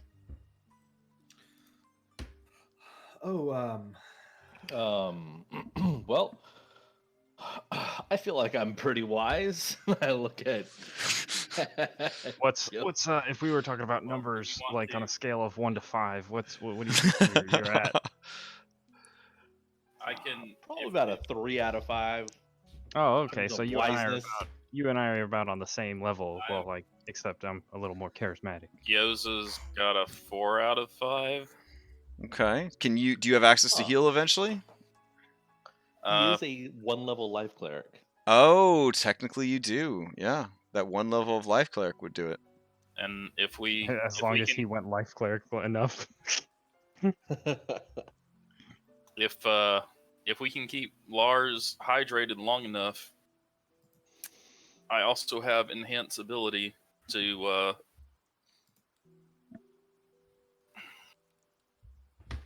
try and get the most out of it. Enhance ability is pretty nice. I To could also have also advantageous. give somebody this one Ruminate bourbon chocolate I have that might, depending on what happens, could help or not help. Okay, you're going to have to. That's all I got. Wait, That's all I got. wait, what'd you say? It could help or it Okay. could not help. You're going to have to be a little more meta than that. Well, no. The The last time we ate it, or I ate it, it gave me +2 to charisma checks for 1d4 hours. If I hit a 15 on my Is that the one that was generated in your Magic Mario's box of chocolates? It was the only one today. Yeah. Okay. Well, yeah, when we did. But if we roll something else, I have no idea if a 13 is a different check or. Well, or on anything a else, scale so. of 1 to 5, how charismatic are you? Oh, I wouldn't need it. Oh, okay. Paladins Oh. don't get heal. Yeah, I don't Let's get feed heal. it to Salem. Yeah, that's what that was my thought. I could. Yeah, scale, you're about a 4 on the charisma scale. Druids get healed. 3. Okay. So it sounds like Gyoza mathematically is your best bet, and I don't want to jinx him, but of all of the possible people rolling dice, he is the luckiest at rolling dice. True. Yeah. I know that as a physicist, he does not believe in luck, but he definitely has the luckiest dice rolls at this table. So I don't know. Yeah, we don't speak of my attack rolls with that Yeah. +7 sword. All right. All right. And the man you're so- saving willingly rolled a triple advantage death save and failed it. So, like, if we're talking about bad dice rolls, like there's a lot of bad dice rolls here. So, but you have the scroll. Crash. It's tucked away safely. What's up? I'm assuming half an hour is not enough time to get my armor fixed. Ooh, yeah. Unless you were to go and like try to find like someone who had mending, you could get it done quickly. Yeah. Nah, let's not worry about that. Okay. I will Alright. find a Just smith. buy a eventually. new All right. set. You'll be fine. Let's No, get out. that's a waste of money. This might be our one chance to save Lars. So let's All right. Let's get it right. So prepare as you yourself. guys are, I guess you meet up on the bridge shown in this picture and just stare down at Lariuseth as he swims in the sickly canal, blowing like little streams of water out of his mouth, and yeah. All right. We drag him out of town, I guess. Larios, it is still storming and raining. We're going to the So are you okay with going with your allies? Because it won't hurt you to travel through the rain. Yep. You know Okay. what? They're friends. They are good minions. I mean friends. Okay. And who knows, eventually they might be able to join you and the Master. He's got a lot of time left before he regenerates his physical form, but, you got to start fresh somewhere. Yeah. All right. I basically got Voldemort growing on me. It's cool. Yeah. So, you head out to the western gates. There, iron plate hiding their faces. You see angry Yartar guards. They just look angry with their body language. Again, they have a faceplate, so it's hard to tell. They do have a box, a very large wooden crate, and they are guarding We have a it. signet ring. Okay. They perform the handoff and hand over to you the wooden crate. Do you open it to make sure that it's in there? Yes. Yes. All right. You open the crate, and in there, with kind of packed in straw, you see Arendite, the dark blade of blessed fortune. There you go. So, Arendite, the Dark Blade of Blessed Fortune, is a +1 greatsword. That sounds cool. When you hit a giant with it, the giant takes an extra 2d6 points of the weapon's damage type and must make a strength saving throw DC 15 or fall prone. For the purpose of this weapon, giant refers to any creature with a giant type, including ettins and trolls, and also ogres. The best part about this sword is that it does not require attunement. Yeah, that's pretty cool. Yeah. You just toss it around. We can throw it to each other in the middle of battle. That would be kind of dope. Yeah, you and Carrot could just kind of toss this sword back and forth. Yep. The sword does weigh about 30 pounds. That's a heavy sword. It is. It's I mean, a great sword. It's a two-handed weapon. yeah. I mean, look at this thing. Yeah, look at it. It's crazy. Slab Part of sword, metal. part battle axe. Yeah. All right, and so Carrick, you're the great weapon master fighter, right? So Yep. there you go. Awesome. Oh yeah, I also had art for the diamond bracer, but nobody's identified it yet. But I will tell you, Yeah, it looks we were waiting on that one. Yeah. it looks super. It looks super cool. All right, guys. Well, we We're tossing them the signet ring, right? yeah, we traded that. Yeah. Should we roll a percentage chance to see if it fell in the canal while I was swimming? Nope. No. No, we should not. It'll be fine. Absolutely not. You guys have done enough harm to the economy of the city. It's okay. Where to next?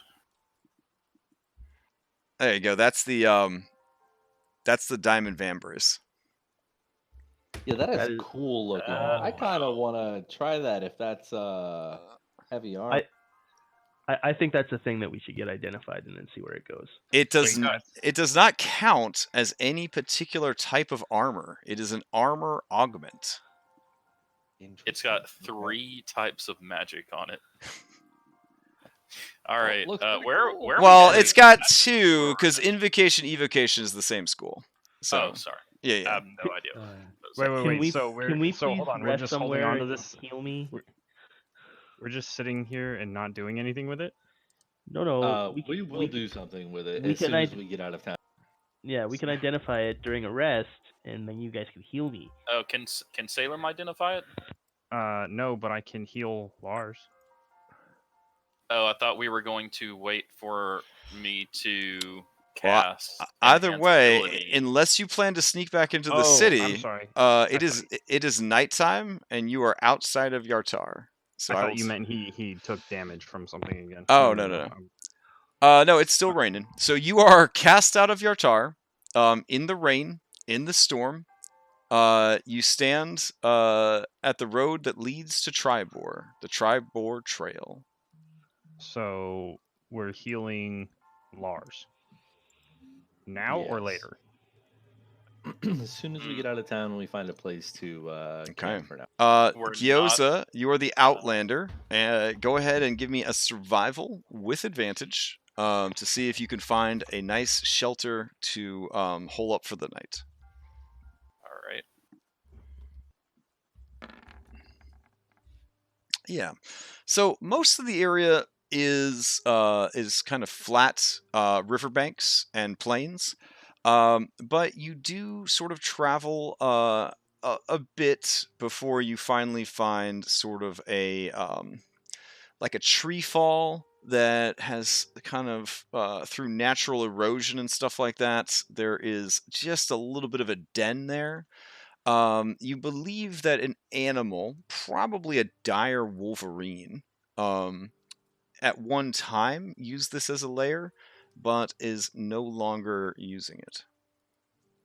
It is muddy, but less wet and miserable than being out in the cold rain. All right, guys. I think I found a place for us to sleep for the night. Beautiful. So you guys all hole up in the muddy burrow, essentially, that Gyoza sort of finds just north of the road in like a small copse of trees. Okay. Now in your shelter, the rain pounding outside. What do you do next? Well, we should definitely wait for me to prepare enhance ability, right? Okay. In order to prevent yourself from dying, do you sleep outside in the rain? Oh yeah, no, I was just gonna say I'm not going inside of a cave. It's raining outside. Okay. So you're going to be using prepare ability, is that correct? Enhance ability to Or, give myself sorry, advantage. Enhance ability, yeah. Yeah. Okay. Because we're sure that nothing bad will happen to me in one night. Does someone happen to have?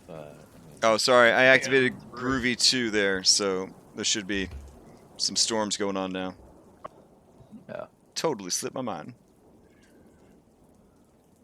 At least it's not macaroni sound again.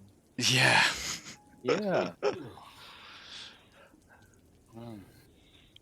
Okay. So you guys settle in for the night. You have been through a lot. You guys take turns making sure Lars doesn't wander off and he just lays there getting rained on. Yeah. Okay. Yeah. Lars, there is a sadness that kind of kicks in around 2 or 3 in the morning when the downpour turns into just a drizzle. A fog settles in across the land. Visibility is reduced significantly, and the wind dies down as well. The skies are mostly cloudy.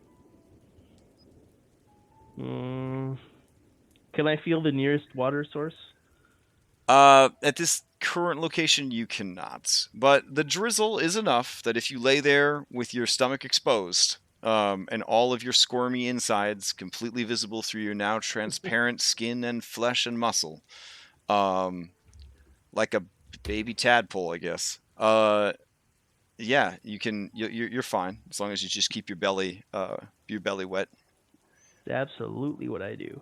Okay. I'm gonna like even try and like press down the earth where I'm lying, so it creates a little bit of a groove, so any moisture like. Oh pools. yeah, that works. Okay, so you're kind of in like a little mud pit that you've made for yourself, just kind of filling up with mud. I like it. Okay, you're really diving into this new life, so that's good. It's right. Water is life. Fair enough. Go ahead and give me a wisdom saving throw. I will do that.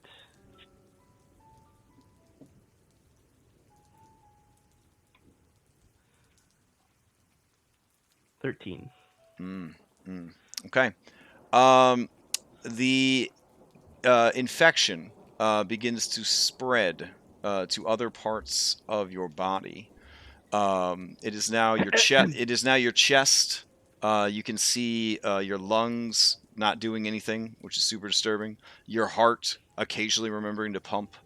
Blood working its way through the veins, and it has also gone down to your elf weenie and your thighs, things like that.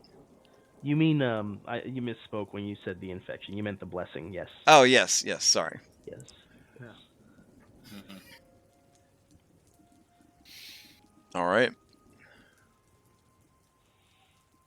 I'm Kirik would have kept an eye on Larionis through the night. He did promise that if it came down to take care of things, if we Aw. couldn't get this fixed. All right. I mean, it's pretty gross. It's pretty gross. But nothing comes and attacks you, and the storm eventually turns just to a drizzling rain, and through the fog and the clouds, you sense the sun slowly rising in the east.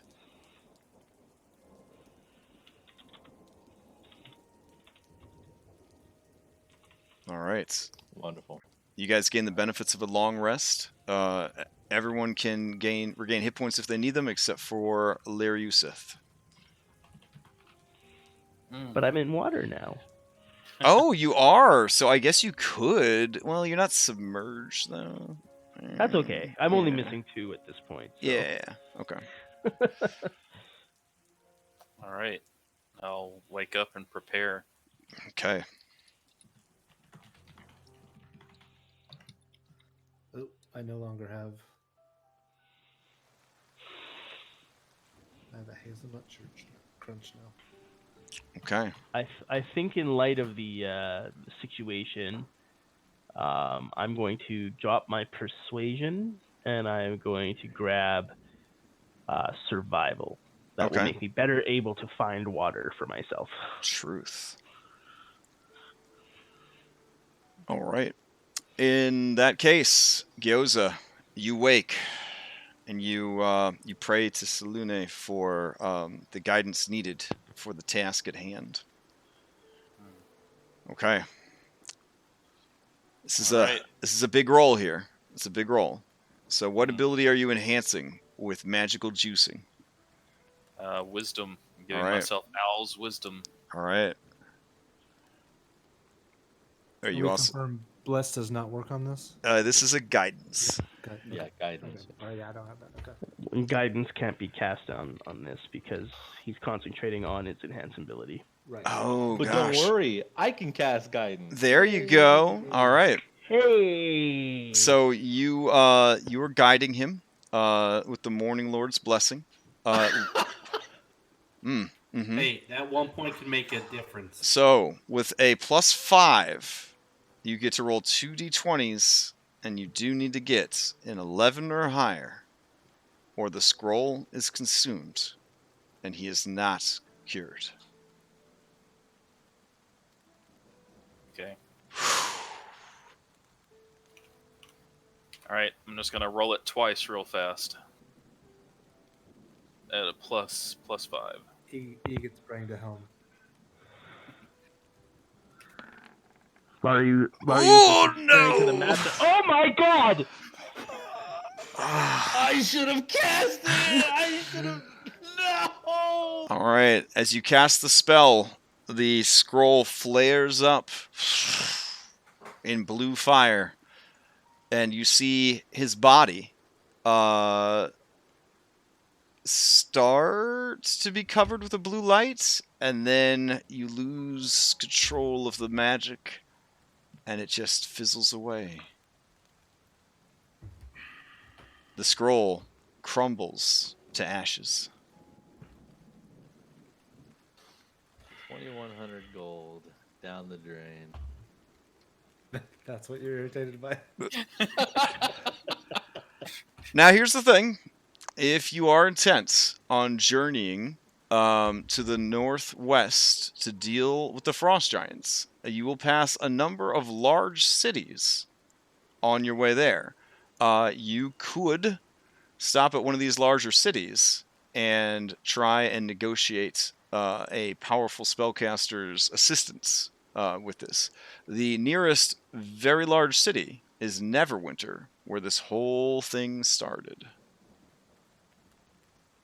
Alternately, if you think that you'd do better with the dwarves, you could head to Tribor, head north, and go to Mirabar.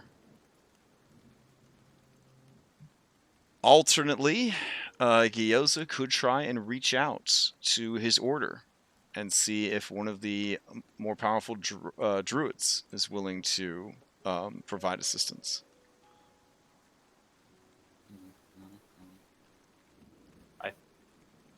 Lars, are you trying to out of character? Are you trying to roll a new character? What? I mean, I'm prepared about- to, but I'm role playing what Lars and Carrick agreed on earlier, before all of these other options were explained.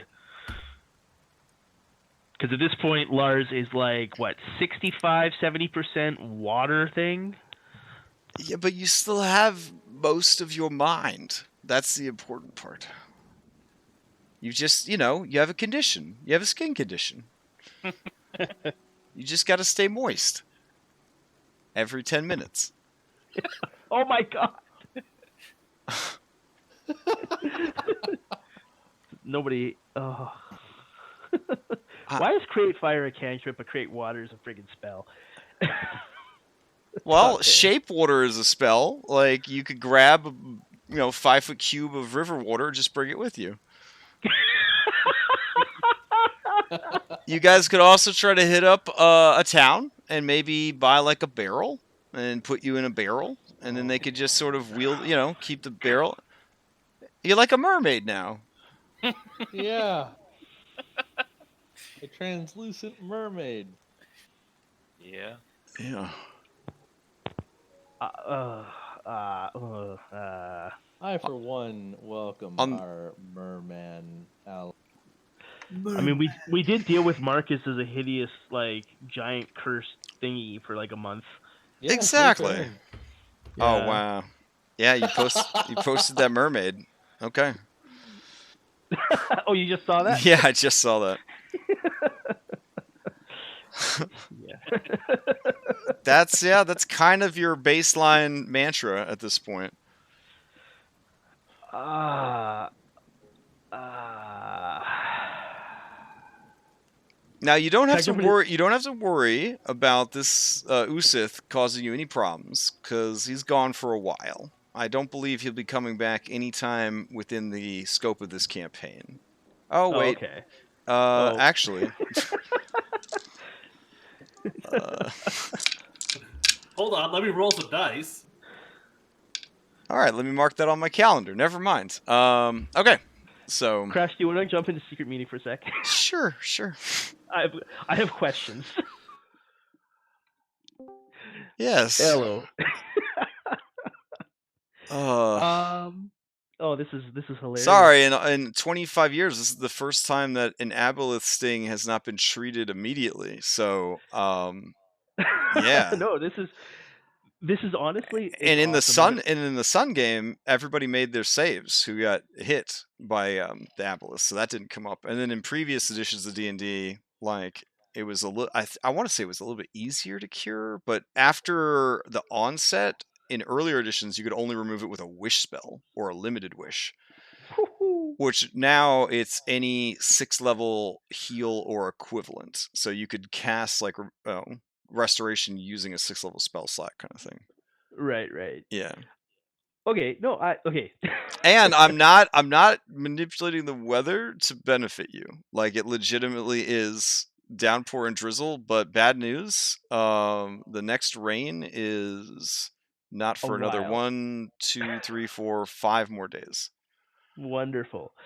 I think that probably with that in mind, Lars may want to set out and travel, but after a couple of days without rain, he would probably keep Carrick to his word. Okay. So they'd really need to come up with a solution, like sooner than later. Absolutely. Okay. And on the off chance that we don't get one, I could make a cousin that's been trying to find Lars from up to this point or something. Okay. I mean, it's as embarrassing as it sounds. Barrel in the cart is probably your best bet until they get you to somebody that can heal you. See, and if it was like any of my, like if it was Alvis, it would be like, yeah, throw him in the cart, he'd have no problem. Lars is an elven noble from Oh. Evermeet. He Keep your hood up. I think pride comes into that point. Also, the thing that I am trying not to tell everybody, but I'm doing a terrible job at, is aboleths are eternals. So they can't ever actually be destroyed. Yeah. So when an aboleth so when aboleth dies, they can and do eventually come back. But also on the bright side, because it takes so long for them to come back to life, this effect will eventually end. But I rolled the 3D 10 days, and it will end. It will end on its own. You can't tell them this. It will end on its own in 14 days. Yeah. See, I will say that because as a player, I was convinced of this. So Lars But is like we're streaming this, so if they watch the stream, they'll know that it ends in 14 days. But yeah. Whoops. Yeah. Lars would therefore be convinced that he doesn't know it's going to end. He thinks he thinks he's going to be the receptacle of the new. Oh. That's why the fair, death. fair. It's not that I think that like, oh, I just have a disease or a skin condition. I think I'm being used. Yeah. So that's why if we don't find a solution in a day or two, he's probably going to be like, Carrick, Kasnick. All right. If that's the case, let's go back to it. I'm sure that they have a solution though. So, all right. 64 cubic feet. Welcome Hang on. back. Okay. And plus, if we're getting water out of that thing, you reach your hand in, think water, and then all the water comes out. Okay, so what our plan while y'all were gone was we're gonna take all the contents of one bag of holding, put it in the other, and then just have a bag of holding full of water for Lars to travel around in. Well, because he doesn't need to breathe? No, but his head. Nope, would not work. Lars would be lost in the astral plane because that weighs 4,000 pounds. Well, not 4,000 pounds of water. We can just do like 10 gallons of water. I mean, why don't you just fill a bag with water that we can pour on me whenever I need it? Well, actually, 10 would actually. We'll be run too out of much that real fast after 10 minutes. Can I just use? Can I use shape water to just hold a bubble of water on his head like SpongeBob in that one episode? Okay, then that won't drown and kill me. You got to put it around my exposed. His torso, his torso and elf weenie. Last for an hour, right? You don't breathe water yet? Okay. I don't think so.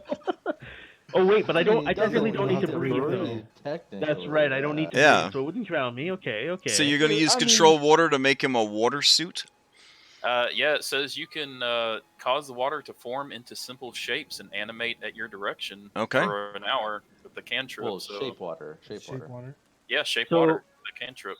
So basically, Gyoza's concentration when we travel will be to keep me encased in water until we get to the next town, where we're going to hope that we can find somebody who can actually cast that spell for realsies and pay another. So you go like full Avatar and gather up enough rain to make him a water suit, like a Venom symbiote water suit, and then you just follow him around like that all the time, concentrating on this.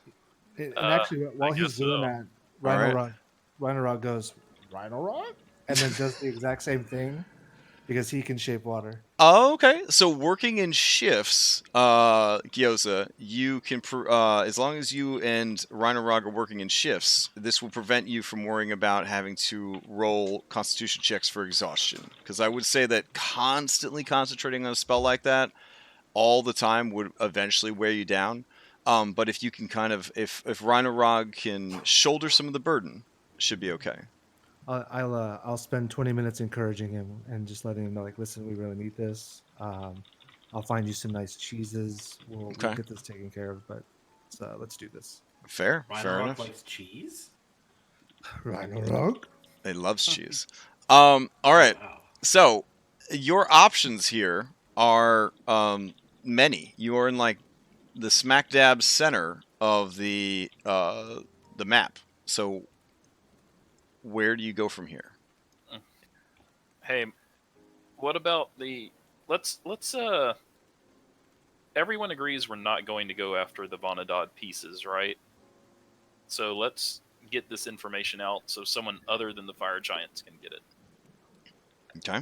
Oh, I want to send a sending message to Pope Francis up in Silver. Okay. That's fair. All right. I want to ask him if he knows anybody with the clergy, if they can cast heal for my ally Okay. on our way between Neverwinter, this area up to. Okay, so in between Yartar and the northwest, you want to know if there's anyone that would be willing to cast a heal spell on your allies. Is that that's Yes. basically the sending? Yeah, that's He basically it. replies that for Dawnbringer Marcus of the Sword Saints, we can make that happen. Head to Neverwinter and go to the Temple of Lathander. They will attend your ally. God bless Pope Francis. All right. All right. Don't you mean Lathander bless Pope Francis? Yeah, Lathander bless Pope Francis. All right. So Let's you head I mean, to he is a Tribor. god. Okay. So you head down the road to Tribor. That's fun. Okay. Let's see. It is about 50 miles to Tribor. In the rain, without your ranger, you begin to head to Tribor. All right. Sounds good. Sounds good. Let me get my travel calculator out real quick. While I'm doing that, you guys have any plans for Tribor, or are you just going to be passing through? I'd like to get my armor fixed possibility. Also, Okay. Yeah, wasn't there a smith there? yeah, There is, you yeah. said there were dwarves there. If there be dwarves, there be a. If I recall, you skipped over this town completely. Am I remembering that? Like you traveled through the foot. correct. Yeah. Wasn't it level? We went. No, Oh, we it was in the- traveled through shortly, but we went. We went to Westbridge. Oh yeah, you We- traveled along the base of the Sword Mountains, and you went to Westbridge. Yeah. Yeah, we did not go to Tribor. And then at you all. traveled from Westbridge through the Desarin hills to Yartar. That's right. So you guys completely skipped Tribor this whole time. Okay. That's cool. Let's do this thing. You're traveling by road. You're only going 50 miles. It will take 2 days to get there. Okay. All right.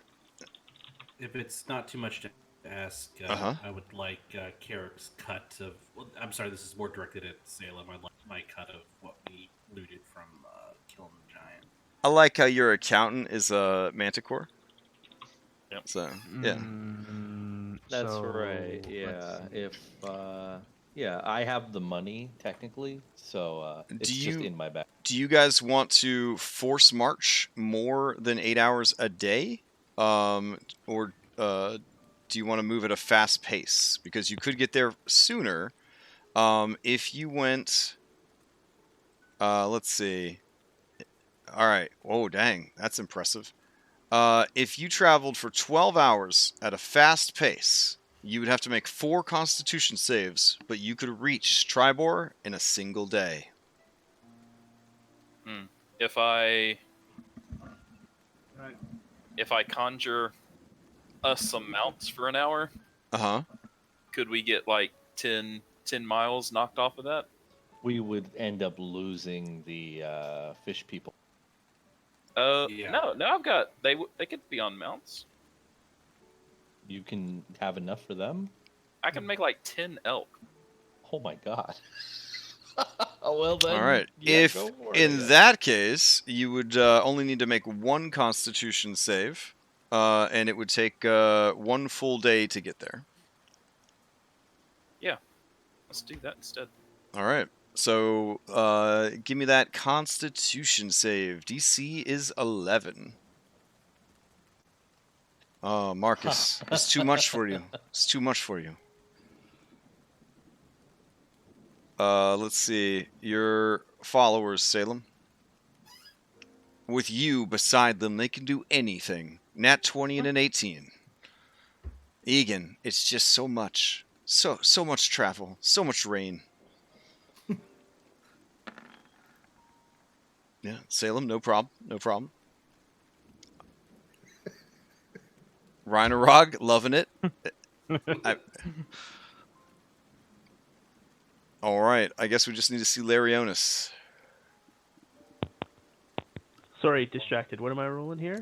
You were rolling for the fast-paced forced march / elk riding that you guys use to have your travel time. Does this disease cause any issues, Nope. or my roll is standard? Okay. You just gotta stay wet, man. Oh God. Oh gosh, it's so exhausting. Oh, it feels bad. Also, the rain. Yeah, the rain eventually does dissipate, leaving behind a foggy and cloudy day, but no sign of rain. You feel a little sad inside. Here on the third day of your new life, you do notice now that your forearms, and your thighs, all the way down to your knees, and the lower half of your face are now transparent. Everyone can see your bones and blood vessels and stuff. It's super gross. You're turning into like a living anatomical model, you know? How many days are we away from our destination at this pace? Well, you're going to arrive at Tribor, like, right now. So that's good. And then we just need to get to Neverwinter, where that's like I five can have someone. That's like at least half a week. Yeah. That's at least 5 more days of travel. Maybe we buy a wagon again, just like old time.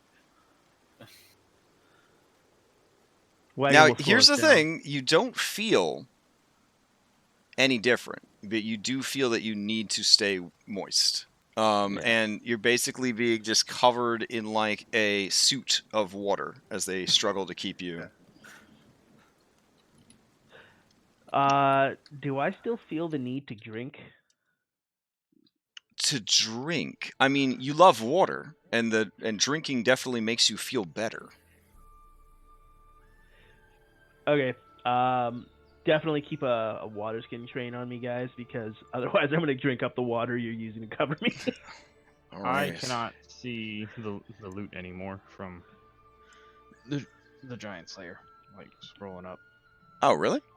Yeah. Oh, I'll post it into treasure. Hold on. Yeah, for whatever reason it got like deleted or. Okay, hold on. I'll post it into treasure. Is it the loot from the cave giant? Yeah. There, in all of this time, did they figure out what the diamond bracers do? I think they've been preoccupied. Oh, that's the diamond, right, the diamond brace. We haven't at had some the point, ability to identify. at some point, Salem probably would have tried to put it on. Okay. Putting it on doesn't cause any immediate effects. But it looks cool. It looks dope. You get the feeling that if you attuned to it, anyone could wear it, even a manticore. Identify it though? What does it do? I mean, I'll be able to identify it if I attune to it. And then if it's better for someone else, we can have them put it on. All right. Okay. All right. Do you want me to secretly tell you what it does, or just post it up? Nah, because Salem would start blabbering about it. Oh, okay. I mean, yeah, I could say, yeah, he would be able to keep a secret. That is All right. a very Salem thing. Yeah. This is a diamond bracer. This wondrous item is rare and requires attunement. These vambrace, cute. This vambrace is made of clear interlocking crystals that seem resilient to all but the most powerful strikes. Twice per day, while wearing these bracers, you can gain resistance to all damage for a single attack as a reaction. Ooh. That done stole my class feature. I would say that that's probably best on one of the frontline guys, if not unless or somebody who requires concentrating on something.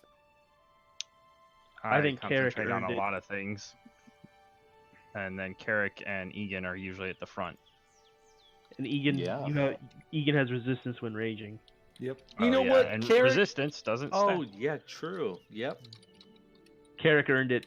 Yep. 100% agree. Again, resistance Absolutely. doesn't I stack. agree. No, Well, if it Oh wait, Well, Carrick rages? you can't double. Yeah. You can't double resistance. That's the thing. So you can't double Oh. resistance.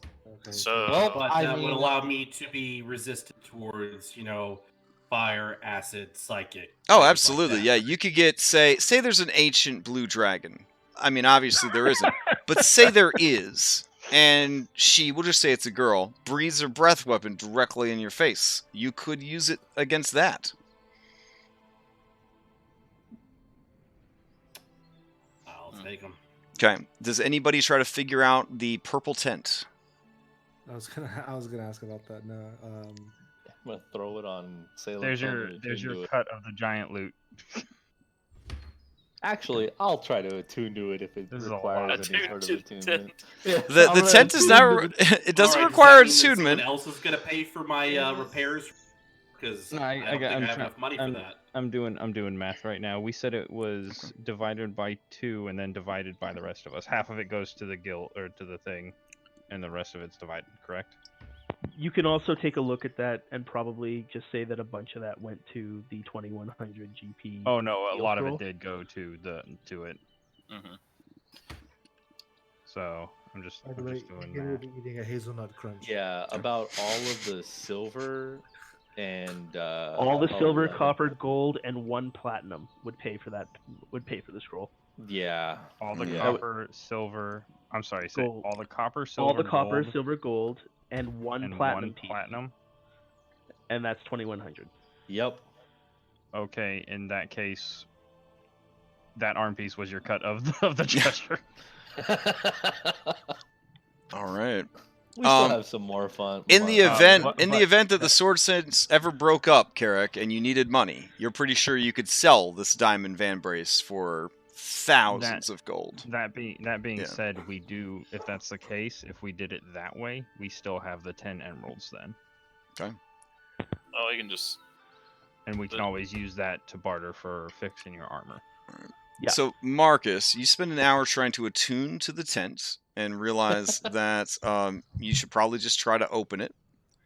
Yeah. So as you open it and begin setting it up, the more you work at setting it up, the more you realize how easy it is to set up a campsite. Within 6 seconds, you have created 4 two-person tents with bedrolls, a campfire that is automatically lit. So he turned into the Flash Oh. when he was setting up the tents. It's more like there was this sound of like an umbrella opening, and then there's all this shit just popped up. You have found an instant campsite. This satchel seems empty at first, but can expand to a campsite quickly and can easily be packed up. As an action, you can open the satchel and it will expand to create a campsite with 4 two-person tents with bedrolls, as well as a campfire that lasts for 12 hours. You can use another action to fold the campsite back up inside the satchel. This seems really useful. How much money would this go for, you think? Oh, probably several thousand gold, sure. Ah. I've had a tent and a bedroll on my item sheet for so long.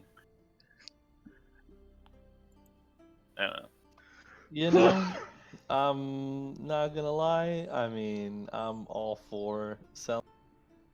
If nobody else is crazy about it. I mean, that's pretty cool, though. It is definitely hella cool. Oh, how about Absolutely. if we just really need tent, money? Does the tent require attunement? Because if you're No, trying to it sell doesn't Salem- require any attunement. Salem, being the egomaniac he is, would absolutely love a tent to himself. No. It gets 4 tents. 4 tents. Wow, you could set up your own like Salem commune. Yeah. Oh yeah. Oh yeah. He does have followers now. So Yeah, and it's 4 2-person tents, so that's at least 8. yeah. Yeah. Salem would absolutely enjoy that. Gotta start thinking about that Jim Jones. Are there any clerics here in Tribor? We're heading In to in Tribor, yeah, let's handle Tribor. All right. Like I know we're all about like getting a Neverwinter for her because that's where the Lathander guy is that can do it. But I'm still gonna inquire with my mask on and my hood up. Yeah. Oh wait, but covered in armored water. Oh great. Somebody else ask, please. Yeah, the big plus to Neverwinter is it's free. I think maybe. Yeah. I don't think know. maybe. And Marcus It will wasn't- say it's it was- free. Oh, we actually have a map of Tribor. Hello?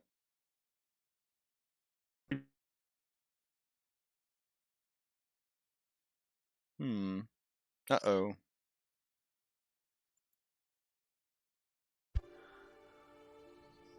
Hello? Hello? Can anybody hear me? Yeah. You're oh, good. Yeah. Okay. now I can hear you. Now we can. Yeah, that was a weird spike. Okay. There actually is a map for Tribor. Let me see if I can track it down. All right. Something's wrong with the math on the Google document for our thing. Like Now, did you- it's not calculating stuff the way it should be, but I Oh. got everything Okay. written on it. Did you tell us that it was gold? For some reason, I keep confusing it. Was it Golden Fields or was it Tribor that had the smith that could potentially work adamantite? It was Tribor. Golden Fields was a place that got attacked. Yeah, Goldenfield's Yeah, got attacked okay. by hill giants. Okay, Tribor got then that attacked makes by fire giants. Alrighty then. Alright, let's see. What's going on here in Tribor? Alright, Tribor. That's an adorable little town. Okay. Let me drag you guys over to it.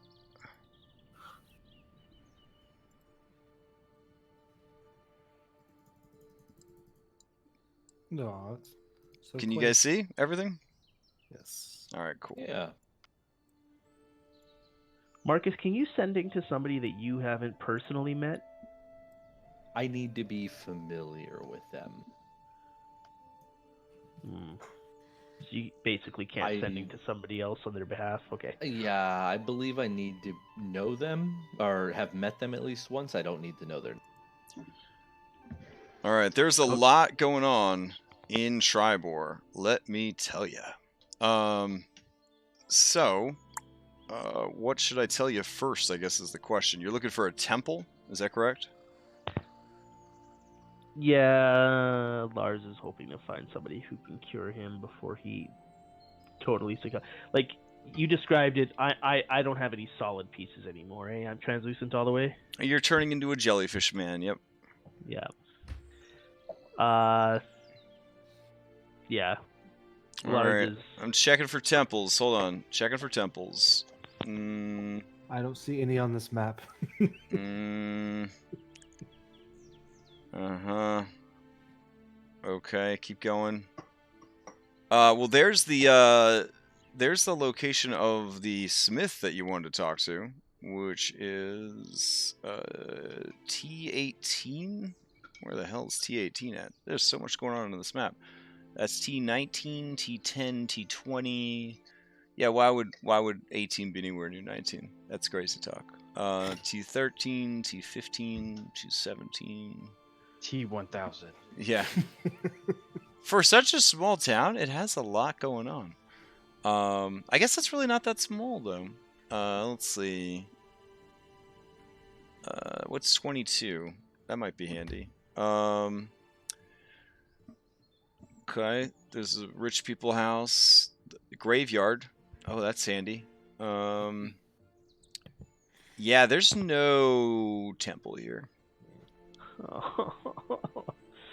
It just gets worse and worse. Oh man.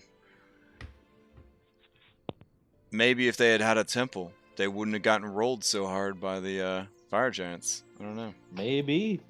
Maybe they had It'd it. probably be some country bumpkin like Sister Gorel, though, to be honest. All right, there's the dwarf smith though. I found him. He's located over here at T18. His name is Gelrin Foehammer. Faux, like fake hammer? That Hey, rings a as- bell. That's an actually. unfortunate That's name. It's an unfortunate name. As we enter town, I'm Uh-huh. gonna just remind Marcus. Marcus, I know you wanted to talk to the smith here. Just remember, as soon as you pull one of those pieces out of the bag, it's a homing beacon to the fire giants. If they're in the area, I mean, Yes, if they're in the area. Just They've just already something been to here, remember. though.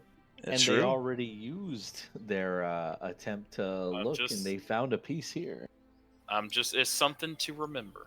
All right, so you guys Sure. arrive at Foehammer's Forge. They make fine armor, weapons, and other metalworks. They'd love to fix somebody's armor if it's damaged. Gelrin is getting a bit long in the tooth for the daily grind of metalsmithing, and he's currently looking for a new apprentice. Hey, so one of you guys could just retire from adventuring if you want to. Lars? Yeah. And Lucian Jelly Smith. He is rumored to have been one of the most stalwart defenders of the town when the fire giants attacked, and helped drive them off, despite being an old ass dude. And rumor has it that he once crafted ceremonial armor for King Morin and Queen Tithmil of Citadel Felbar, and they were so impressed by his work that they gave him the honorary title of Royal Armorer. Foehammer's name is synonymous with top quality metalworking throughout the Desserin Valley. Wow. So you get the feeling that he's a little pricey, for sure. Fair. There's like a painting on the wall of like him like in the two like dwarven the king and queen, and like he's kind of thumbs up in the the camera, as it were, of the painting. Like, hey, it's got that hanging right in the shop. Do you swing by to ask this guy about the metal or no? Absolutely. Okay. Let's handle that real quick. You and your circus roll up. The guy immediately recognizes you as adventurers. He also rolls. He does not recognize you as the Sword Saints of Phandalin, though. But as you roll up into his blacksmithery, the forge is intense. The heat fills the place. He's got sweat everywhere. He kind of looks over at you and says, "Aye, what you be needing? Adventurers, eh? You come to see me magic wares." Perhaps. But, first and foremost, and I start shrugging out of my armor. This, slap it down on his workbench. He's got took some damage in a fight. I need this back to snuff, if you wouldn't mind. It'd be nothing to fix. I'm sure you've been doing good for the folk of the Desserin Valley. So, how's about I just fix it for free, and you tell me a tale whilst I do my work? Sure, why not? All right. What kind of tale are you looking for? Something that we were doing in the Desert Valley, or something? Whatever you Army think. days? Whatever you think would. Oh, I don't need to hear about the army. I want to hear about adventures. Clearly, you haven't served. Those can be pretty adventurous times. He kind of like eyes you and says, I've done a bit of work for the people of the valley, as well as the dwarven nobles, and you see his bushy eyebrows kind of direct your attention to the painting of him with the king and the queen and him giving a thumbs up. Very nice. Well, let me tell you a tale of the Sword Saints, shall I? Okay, You don't know the Sword Saints? He's a... nah, I'll be honest, I haven't heard of you. Well, allow me to illuminate you, friend Foehammer, and perhaps you'll be intrigued at this. So there we were, at the altar of the Allfather, we 6. And we start walking in. Now, imagine you're walking into a temple made for giants. Just how massive that would be. And unfortunately... Sounds big. Yeah. And in our quest to speak to an oracle, we were beaten to this temple by a band of cutthroats, of ruffians, of barbarians, if you will. And so they decided to pick a fight with the likes of we. Well, their leader came at us hard, and then sort of bringing over Egan and slapping him hard on the shoulder. This guy grapples him, and as we're moving in to do battle, we inadvertently trigger a trap, but this young buck, he has the foresight to whirl the leader around, and he is crushed and splattered to death by a falling rock door. It was with this graceful move, this stroke of violent genius, that we were able to cow our enemies, bend them to our will, in our quest to bring the ordning to an end. Aye. That is impressive. Here, your armor's back. All fixed up.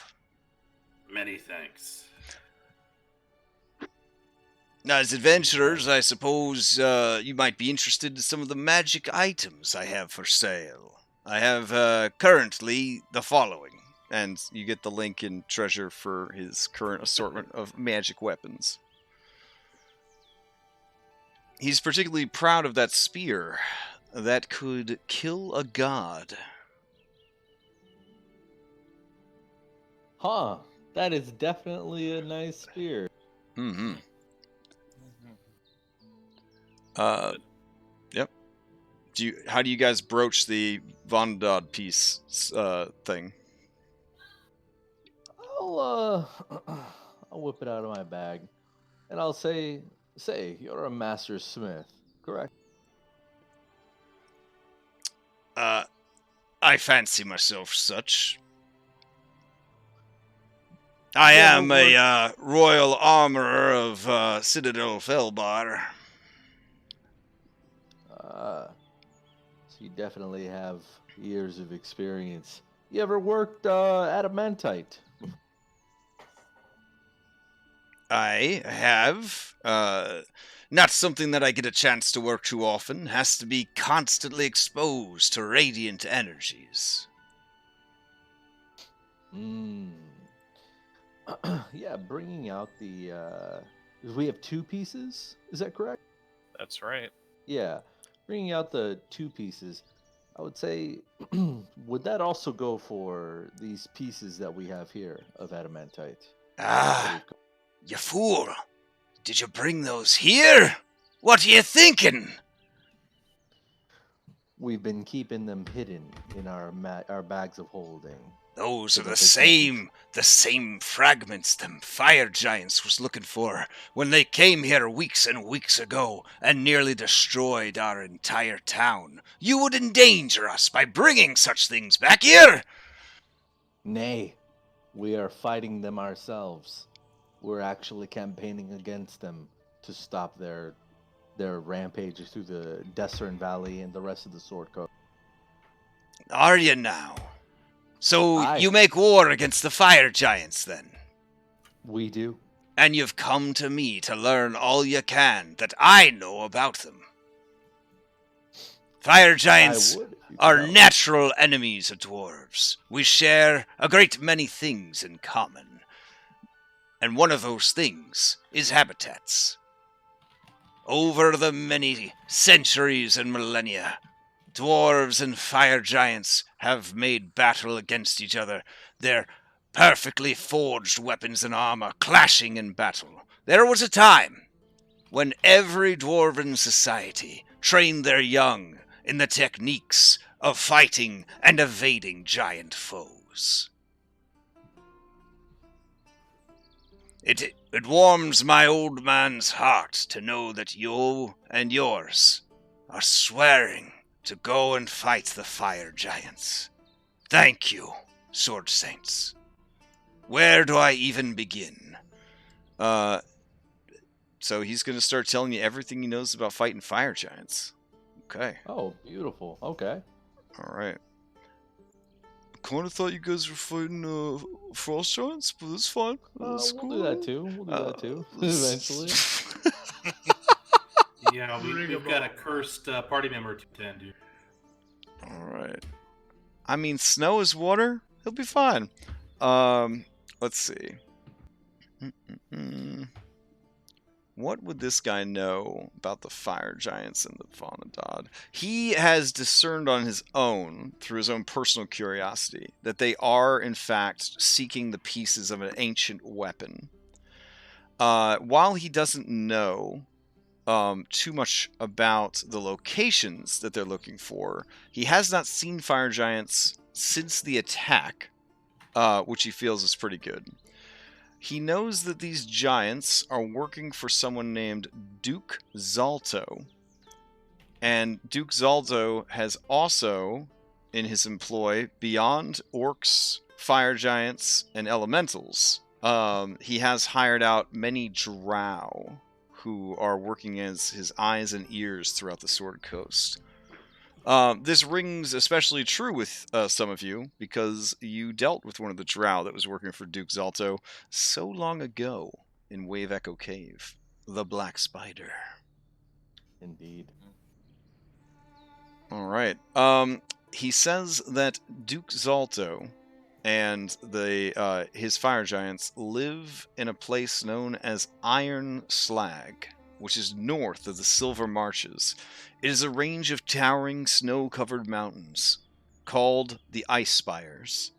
The great dungeon forge of Iron Slag is the one known to the dwarves of the Silver Marches as Mount Hammerhast, or Hammer of the Ashes is what it translates to. It is carved into the base of a 500-foot-high mountainside cliff, and is sealed behind a pair of 50-foot-tall adamantine doors, airtight, sealed by ancient magic. Any adventurers hoping to gain access to the forge must figure out a way through these doors, or find an alternative route. That could be through the Underdark itself, or perhaps a hidden entrance somewhere on the mountain. You say adamantite, but would a weapon forged of adamantite be able to make its way through the door? Perhaps over a course of many weeks. You could use adamantine mining equipment to dig your way through an adamantine door. But I'm sure by then, whatever guards they had on the other side would be well prepared. Truly. Then, I thank you for this information. Would you be able... That brings us back to my first matter. Would we be able to use this against them in some...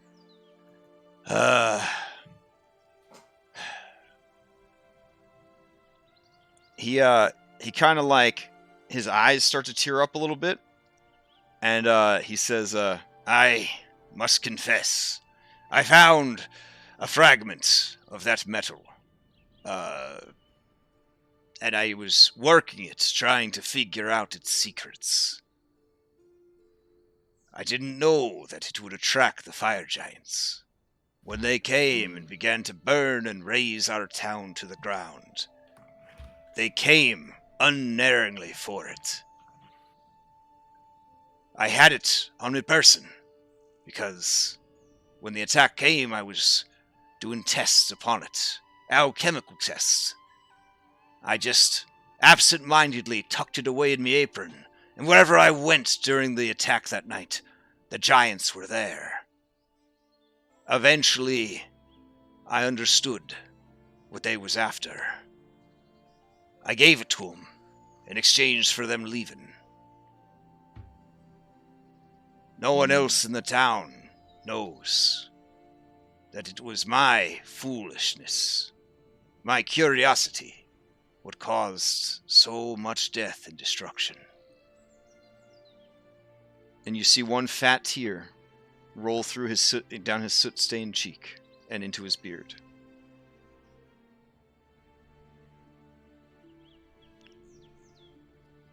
Might you want to rectify that? I do, and that's why I'm telling you all I know. Why, when you came in here, and at first I thought you was just another bunch of clowns in your circus. But to hear your tales, to know that you went to the eye of the All-Father, that you've been tasked by the great and ancient spirits of the giants themselves to bring order to all this. Why, it must be fate what brought you here to Tribor. It must be the gods themselves, perhaps even Moradin. Indeed. I believe in no mere coincidence. I guess he's not really willing to work it then, or isn't? Oh, no, sorry. He says, oh, sorry, I got caught up in my backstory. Listen. Oh, yeah. This metal can't be worked. It has one form, and one form alone, that it was cast to be. The Vonadod. So permanent was the craftsmanship that made the beast, that even once shattered by the greatest of the dragons, it still longs to be reunited with itself. If you listen real close, you can hear the metal call out for its other pieces.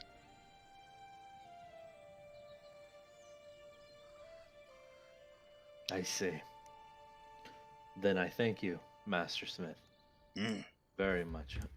I'll go ahead and return the pieces back into my bag of holding, and I'll assure him that they both can't of them in track one. One goes in Lars's bag. Sure, yeah, one goes in Lars's bag then. Yeah. Because they'll start mating in there like rabbits. Yeah. Got a human separate bags. I'll assure him that they can't track it inside of our bags of holding. Which is how we've been keeping these pieces from them. To give you an idea of where the ice spires are in relation to where you guys are, it would be the distance between Yartar and Silvery Moon twice to get to the ice spires. Yeah, that's not bad. Seeing as we've never technically traveled between that distance, right? That would be a distance of, I believe, 700 miles. That would take you back past Yartar, the Evermoors, the Black Mountains, the Nether Mountains, the Raven Mountains, and the Silver Marshes. Hey, so Marcus. Yes. Are you willing to send a message to disseminate the information of these locations so we can keep them out of the fire giant's hands now? To who? Yeah, absolutely. Well, I think Clow would probably be our best bet. I would not say I'm familiar with Cloud personally. I wouldn't be able to send a message. Oh, well, to not. Oh, Cloud. yeah, you wouldn't have to send it to Clouth. Send it to. I've got their name here. I mean, Clouth is famous enough that, I mean, technically you could try to do a sending to him. That's not. That's. I mean, feel like I would it would be insulting like him. it would be like cold calling a celebrity. Yep, IRL. You know what I'm saying? Yeah. Delphine. Was that one of their servants, or was That was the leader of on the airship. That was like the airship's captain. Okay. Yes. Okay. Yeah, and I did see And them. you can just ask her if Clouth would be interested in the location of several pieces. Yeah. Okay. I'll do that. I'll ask Delphine to pass on a message to their. And if they are Overlord, to, leader? I don't know, meet us like north of Phandalin in a few days. Now it is late at night, so because of your great deeds and story, Gelrin Fohammer does pull some. He does pull some strings to try and get you a place to stay for the night. So let's see. What place wasn't destroyed by the fire giants? There we go. The Tribor Arms. Oh, wait. Nope. Wait. Yep. Okay. It's still good. It's been burned to the ground twice, but somehow survived the fire giants. Okay. I feel like that's a safe place to stay. The owner and proprietor is Nemeth, a male tiefling, a savvy businessman with a wicked smile.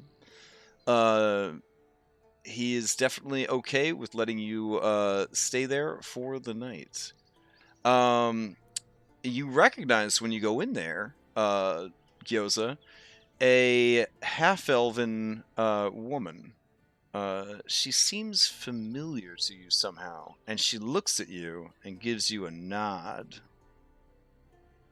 Can I To who? attempt to Larionis? remember who it is?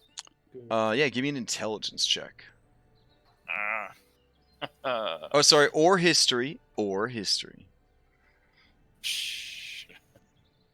Both They're both zero. intelligence phase. They're both zero. All right. Okay.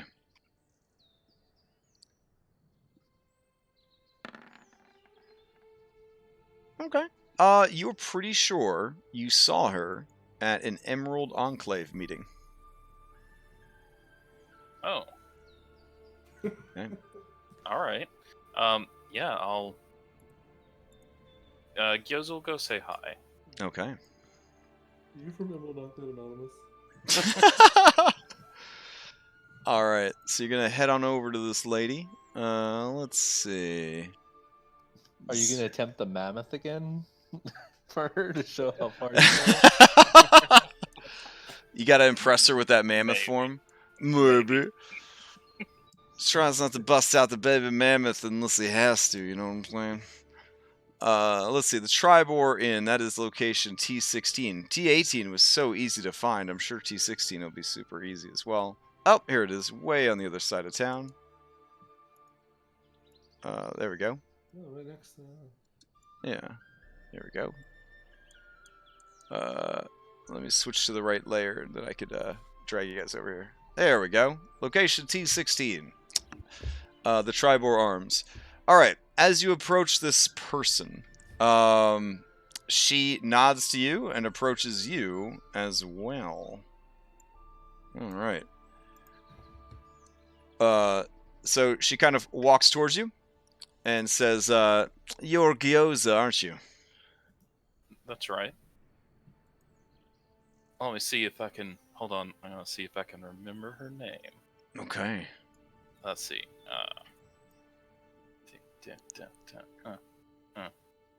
I don't want to hold up the game. Okay.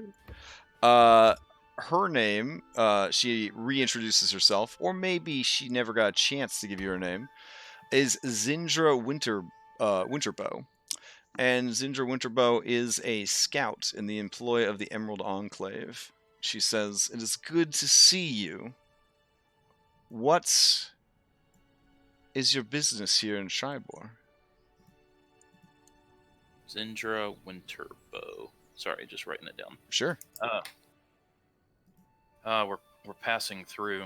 We have a friend that we're trying to get some assistance, and I'll point over to Lars.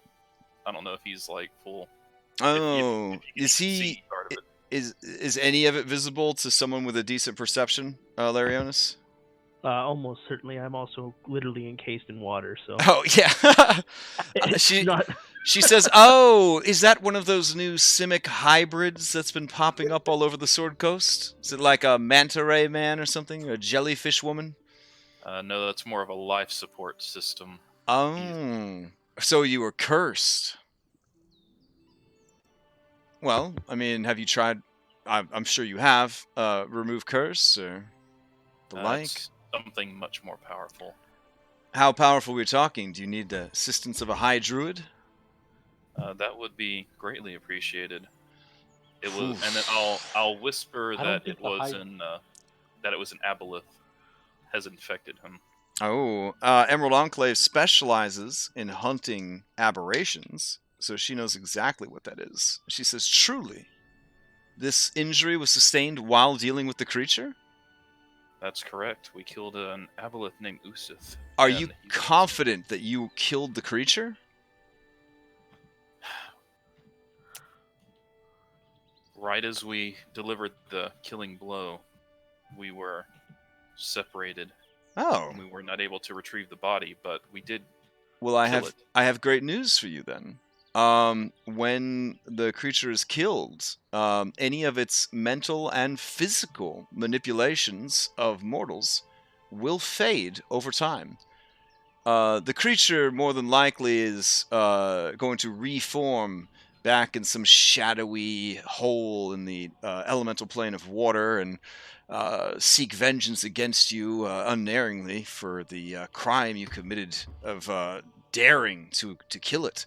But its link to any that it infected with its poisons or its disease or its mind control, that will fade. Sometimes it can take up to 3 weeks, and a week, of course, in Forgotten Realms, 10 days long. Sometimes less, but never more. That's good news. Yeah. I'll tell him right away. So I suppose you'll just need to keep him moist until then. Right. We've hopefully can keep him encased in water for the till. Have you considered just maybe a bucket?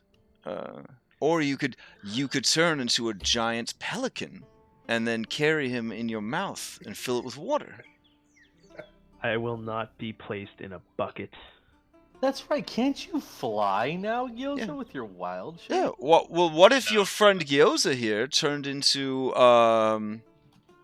maybe a marsupial and they filled its pouch with water and then you could ride in there?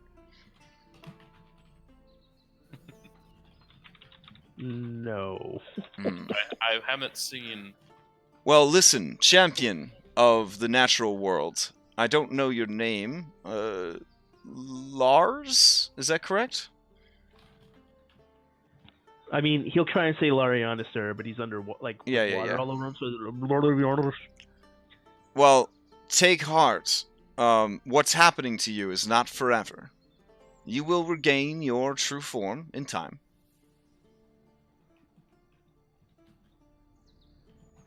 How fortuitous that we ran into each other, Gyoza. Yeah. At 8th level, you can turn into a giant eagle. And But stuff. he multi-classed. Oh! Yeah. That's You right. guys chowing down on those basic bitch healing potion level good berries, you know? Like, that's why. That's Yeah. right. That's right. He took one for the team. He'll never be immortal. I think the druid capstone at level 20 is just basically immortal at that point. Mhm. He gave up immortality for beefier berries. That's okay, because my druid gave up immortality because she stuck her 2 arms in a fucking rock. Who wants to live forever? Amen, fellow warlock. Amen. All right, so that sounds good. Larionis, can you live with those limitations? I mean, he has to. Okay. Rhino Rock? I mean, you don't have to. You could always just have a carrot Yeah, chop just your get head a off. heal. Yeah. Yeah, or Right, that. yeah. Sorry. Or you could pursue a heal. Yeah. It's one thing to consider when my belief is that I was going to die and become host Mhm. to the new aboleth form. That's when Carrick's better have been a blade because the rod to the head would have been terrible. But I would have tested out my new sword. Yeah. Yeah, there you go. But no, definitely the if Lars is of the belief that this is just something he literally has to endure through and it will go away, he's not going to ask to be murdered. Gyoza, I must ask. I have done you and yours a great turn by sharing this knowledge. It's true. Where does your party plan to head? Because the folk of Golden Fields and the people of the Desert Valley are in great peril. They need assistance dealing with the hill giants. Well, we're torn. You see, if we can somehow get to... We have a plan to put a stop to the entire ordning at once. The ordning? Yes, that's what this whole mess with the giants is called. They're trying to one-up each other, trying to shore up their ladder So system. you're telling me that what's happening right now is just a huge, giant dick measuring contest? Exactly. Exactly. And all of these people are made to suffer so the giants can prove who is the greatest? It's true. So, what do the hill giants hope to accomplish by stealing all the food? Well, you know how hill giants are not as advanced as the other giants. They think if their leader can fatten herself up enough that it will somehow increase their ranks. They're going to win the dick measuring contest by being Getting the fattest? Yes. Huh. I'll be honest, that seems like the least dangerous threat of all the threats. Like, if Yeah, you God can't... versus God killing machine. If you can't handle this one, I will do whatever I can to try and muster my own party and ride into battle against the hill giants. I would love to try and fight all of the giants at once, but unfortunately, we can only go in one direction. This seems like the best chance to save as many people as possible. Well, Gyoza, you must not carry the burden of the entire Sword Coast. You and yours are but one band of heroes. How could you possibly stand against so many tribes of foes? I haven't filled yet.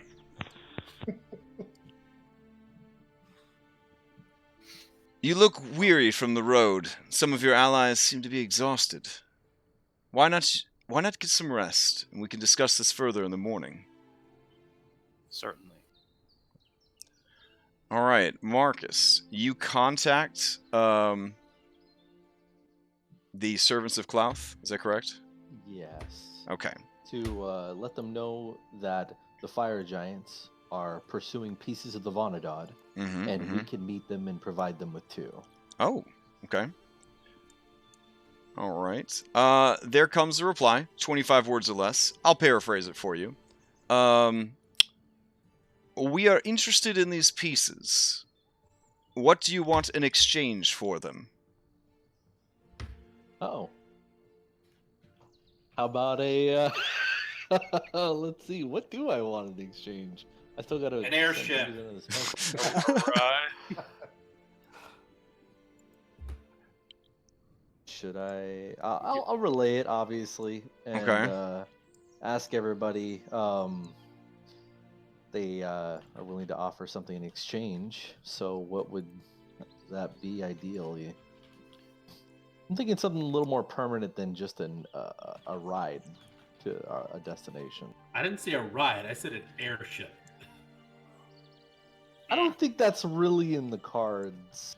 Now Well- you offered 2 It's a pieces rental. of the Vonadad. You did not mention anything about the known locations of the other stuff. Which is exactly what I told you to say.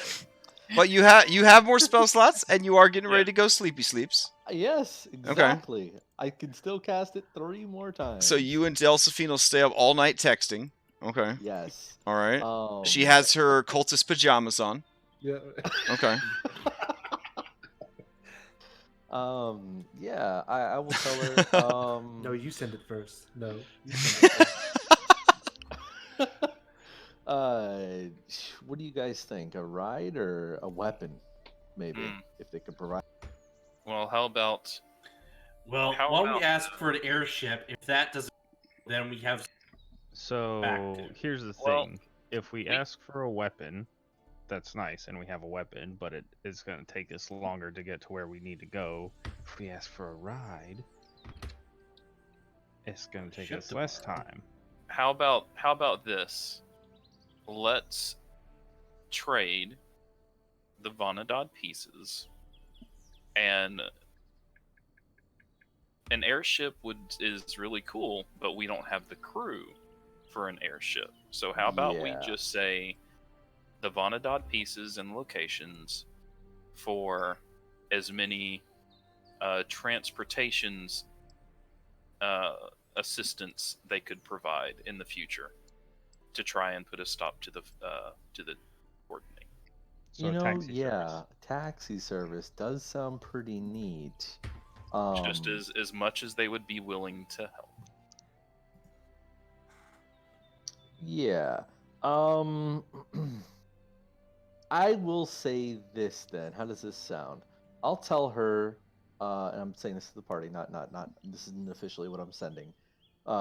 We provide the 2 pieces, and we get a ride to first off Neverwinter from Tribor. Do y'all want to stop at Then- Phandalin and get paid? Oh yeah, that's right. Wait, no, I thought we gave that up. Didn't we give that up? What? We didn't give up. Did we? We I don't didn't give know. up anything. We still get a cut, right? Yeah. We have never gotten paid. Are you talking about the dwarves? Yes. Yeah, Gundren. Those poor rock seeker bros who are trying their best. Those guys? Yes. Absolutely. I sent them gold to help them get started up. I Remember, know. invested in that. They're trying so hard. It's been like a month, 2 months since then. 3? I don't know if it's been that long. I mean, time has passed, certainly. I think it's been maybe 2 months. That's definitely a lot of time to make some profit. But I don't know. oh, that's right. Maybe we should tell the master smith here about the spell forge over there, huh? Maybe. I don't know. Anyway, yeah. The 2 pieces, for a ride to Neverwinter, and how about a nice magical longsword? I No, want something better than a plus. that's That's what you send her? That's the message? Okay. no. What? Oh, okay. Because I was pretty sure that's what you just sent her. All right. What do you send her? I was. Why don't we ask for an thinking airship? out, let's- and- Are you guys like staying up late trying to figure out what to text this girl? Are you just like no, tell her this? Yeah, seriously. Yeah. Call and hang up. Call and hang up. Call it hang up. Oh, good No, God. just tell her that we'll trade it for as much transportation as they would be willing to provide. Okay, that's As fair. we Yeah. fight the fire, as we fight the giants and try to put an end to the ordning. Yeah, we'll say Just the leave it monetary. simple. Yeah, Just yeah, leave we'll it simple. say- Just yeah, yeah. transportation. yeah. As much as they'll provide. Okay, yeah, I'll say that then. I'll send her another sending and say that we're willing to give them these 2 pieces as well as the locations of other pieces that have still not been found yet. Mm. And provided if we do this, they will give us as much transportation as we can receive from them. Okay. A long time passes, and being exhausted as you are, it's hard to stay awake waiting for the callback. Eventually, your offer is sound. Our organization's interest is piqued. We can provide you with transportation or independence via flying mounts. Oh snap! Flying mounts. Flying mounts. All right. Do we Flying do mounts. flying mounts? Yes. Yes. Then how many? How many? Well, they said. I mean, you'd have to send another sending spell to find out. That was at least Alright, it was at least 25 words. Okay, but let's just agree. Let's just agree. Yeah, I'll agree to the flying mounts then. For You may want to tell her your current, a place to meet, right? Where did you tell her? Yeah. Okay. It would be ideal if we met in Phandalin in how many days would it take to get us to get? Depending on how hard you push yourselves, you could get there in probably 2 or 3 days. Okay. Yeah. Yeah, just say that we're traveling from Tribord to Phandalin, and it'll take us a few days to get there. And then if they, I don't know, if they meet us on the way, or they can meet us. Can they not just meet us outside Tribord tomorrow? I don't know.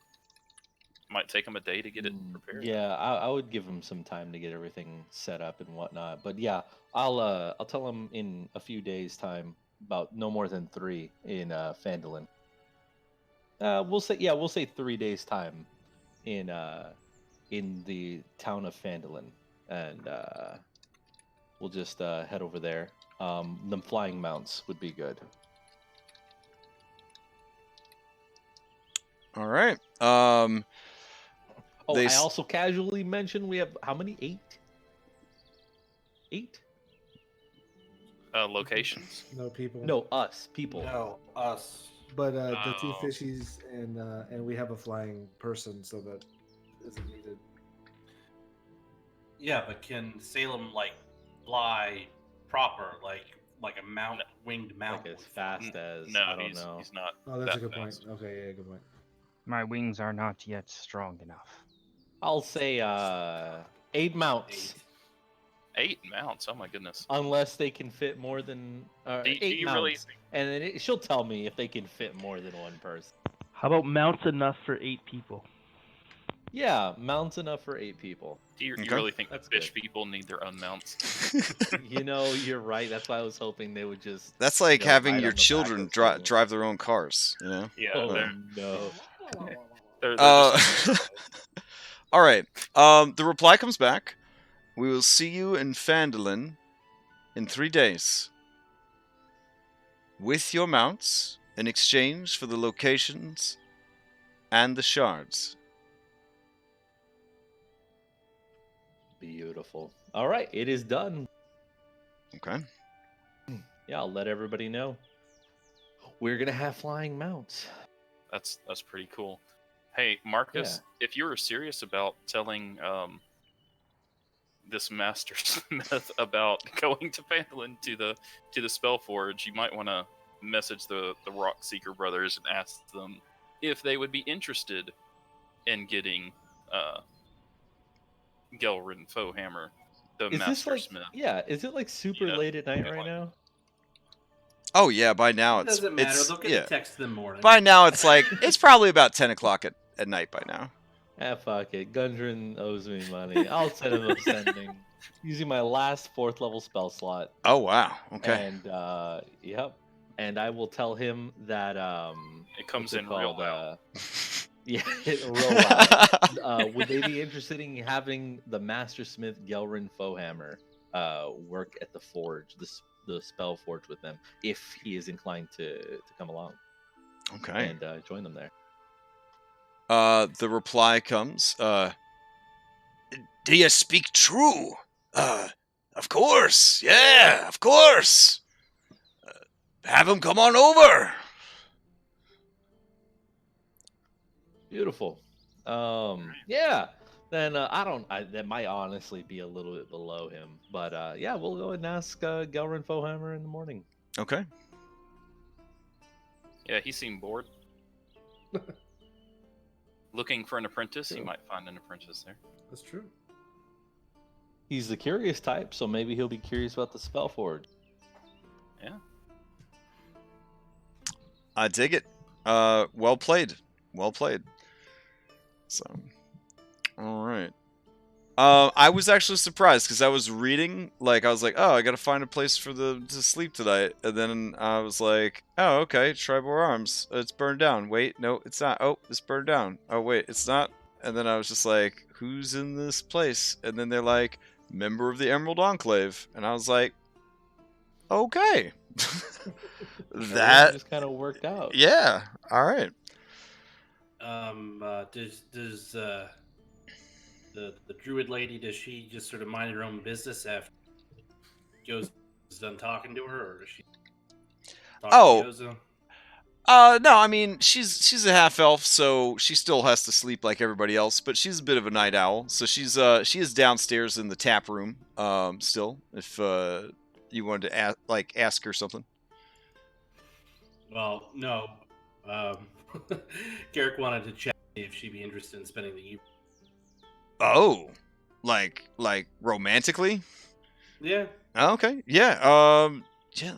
Go ahead and are you what is your approach here? Just trying to be a tough guy, trying to go off of your rep, off of your history, or are you trying to seduce? Just trying to see what happens. Okay. Carrick was sort of pulling the whole, hey, look, young dude, Yoga's gonna go try and get something he didn't. So I was like, yeah, we'll see what happens. I'm feeling frisky for the old orc, old half orc. All right. Part of you, I think, wonders what would Harshnag do? What would Harshnag do? So, he would definitely go for it then. Yeah, you think. And did he find 6 other? Yeah, you think back to that wild night in Silvery Moon. Yeah, that was a crazy time. It was a crazy time. Yeah. What would Harshnag do?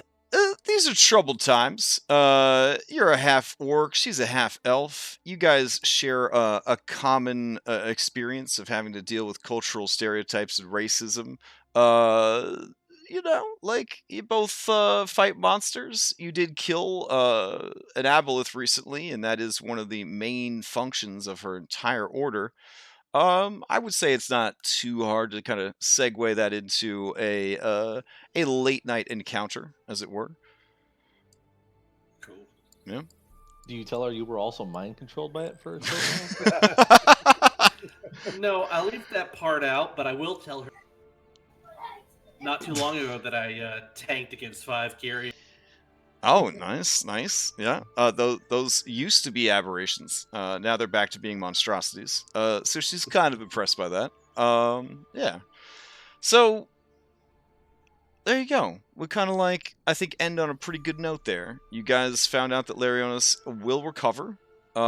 You are at a good place, an intersection, as it were, of places to go. NPCs have offered to take up arms against the hill giants because they understand that there are other problems more pressing than a woman getting fat.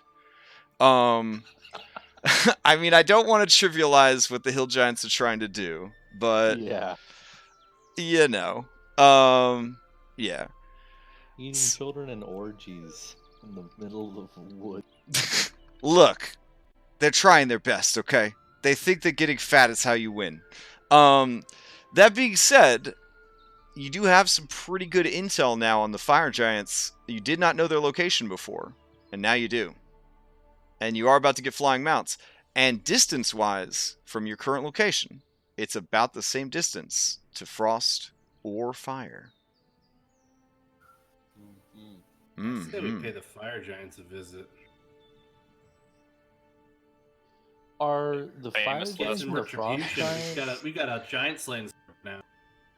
Yeah, are those guys like at war with each other? I mean, frost, Here, fire. every do they, like, every time that Carrick hits a fire giant now, he's dropping 4d6 plus any rage and strength and all that. And as a half orc on a critical hit, that's what 10d6, something crazy like that, 9d6.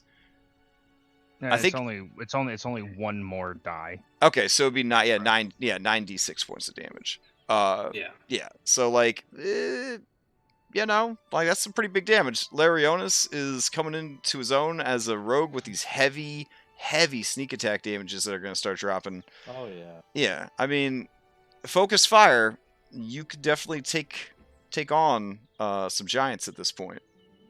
You have the equipment, the skills, the spells. Now, I will say, I don't want to say it would be easy mode, but it would be the lowest difficulty setting for you guys to just roll up a couple of days to the southeast and just decimate some hill giants. Punch a fat bitch in the face and take her conch shell away. Like, It's just right saying. there. It is right there. Yeah, I mean, you could even fly over there in like a day from Phandalin if you had flying mounts. You could just fly. Yeah. You could just fly down like a bunch of Apache helicopters. If we do that, I would like to request that we play Ride of the Valkyries. If we, yeah, that do would. Yeah, of course, absolutely. With So- lightning bolts or no? So, No lightning bolts. All right. so let's think. You know, you have next week to think about it. You'll head back to Phandalin. You'll get paid. You'll get mounts, and then you'll need to make a decision about where you go next. I won't hold you to the frost giants thing. But I will say that I have a lot of beautiful snow maps that I never get to use. But it's fine. It's fine. But with flying mounts, that will definitely open up the possibilities there. Hell, with flying mounts, you can track down that cloud castle, just fly right up to it. Hey, Crash. Yeah. Before we end the night, can I do something? Okay, what would you like to do? The lightning wand. Would I be able to dispel the scrying magic on it? Oof. You could certainly try.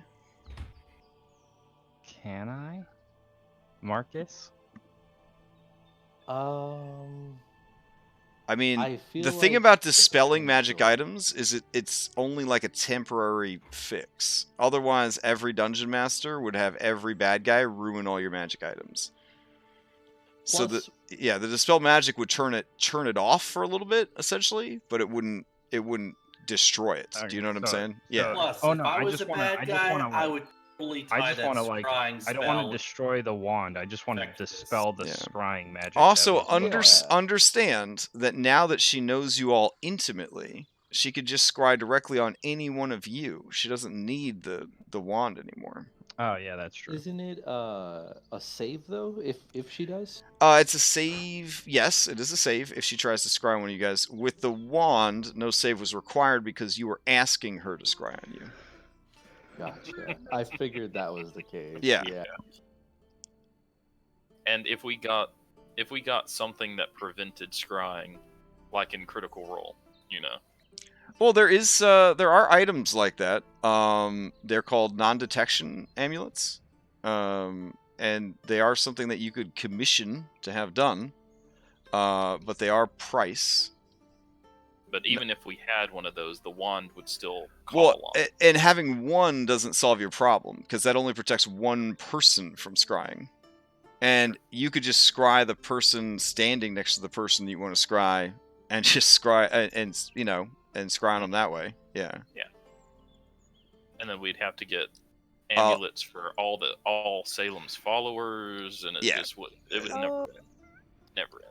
Yeah, could kill them. skills of war heroes started to have to deal with it as they got higher in level. They had foes that were constantly checking in on them and stuff, and they had to basically reach a point where they were just like, we got to live our best life because peeps are constantly checking in on us, and they were constantly checking in on the bad guys. So, Mm-hmm. Yeah. I mean, that's just higher level gameplay when there's magic involved. Like, that being said, there could be, like, giants who have scrying that are using their scrying magics. And drow are famous for being spellcasters, and they are also in the employ of the fire giants. So you could be dealing with that. With scrying checks, I just roll your saves privately, and then if you do find out about it, that's when I'll tell you, like, oh, you feel like somebody's watching you, blah blah blah blah. Gotcha. Okay. Yeah. That's clever. Yeah. Yeah. So, if I could, I just wanted to be known that I bought as a whole plate of cheese, if they have it. Just Oh, so yeah. yeah. So Just let it be known Just that let I it be bought known. all the cheese.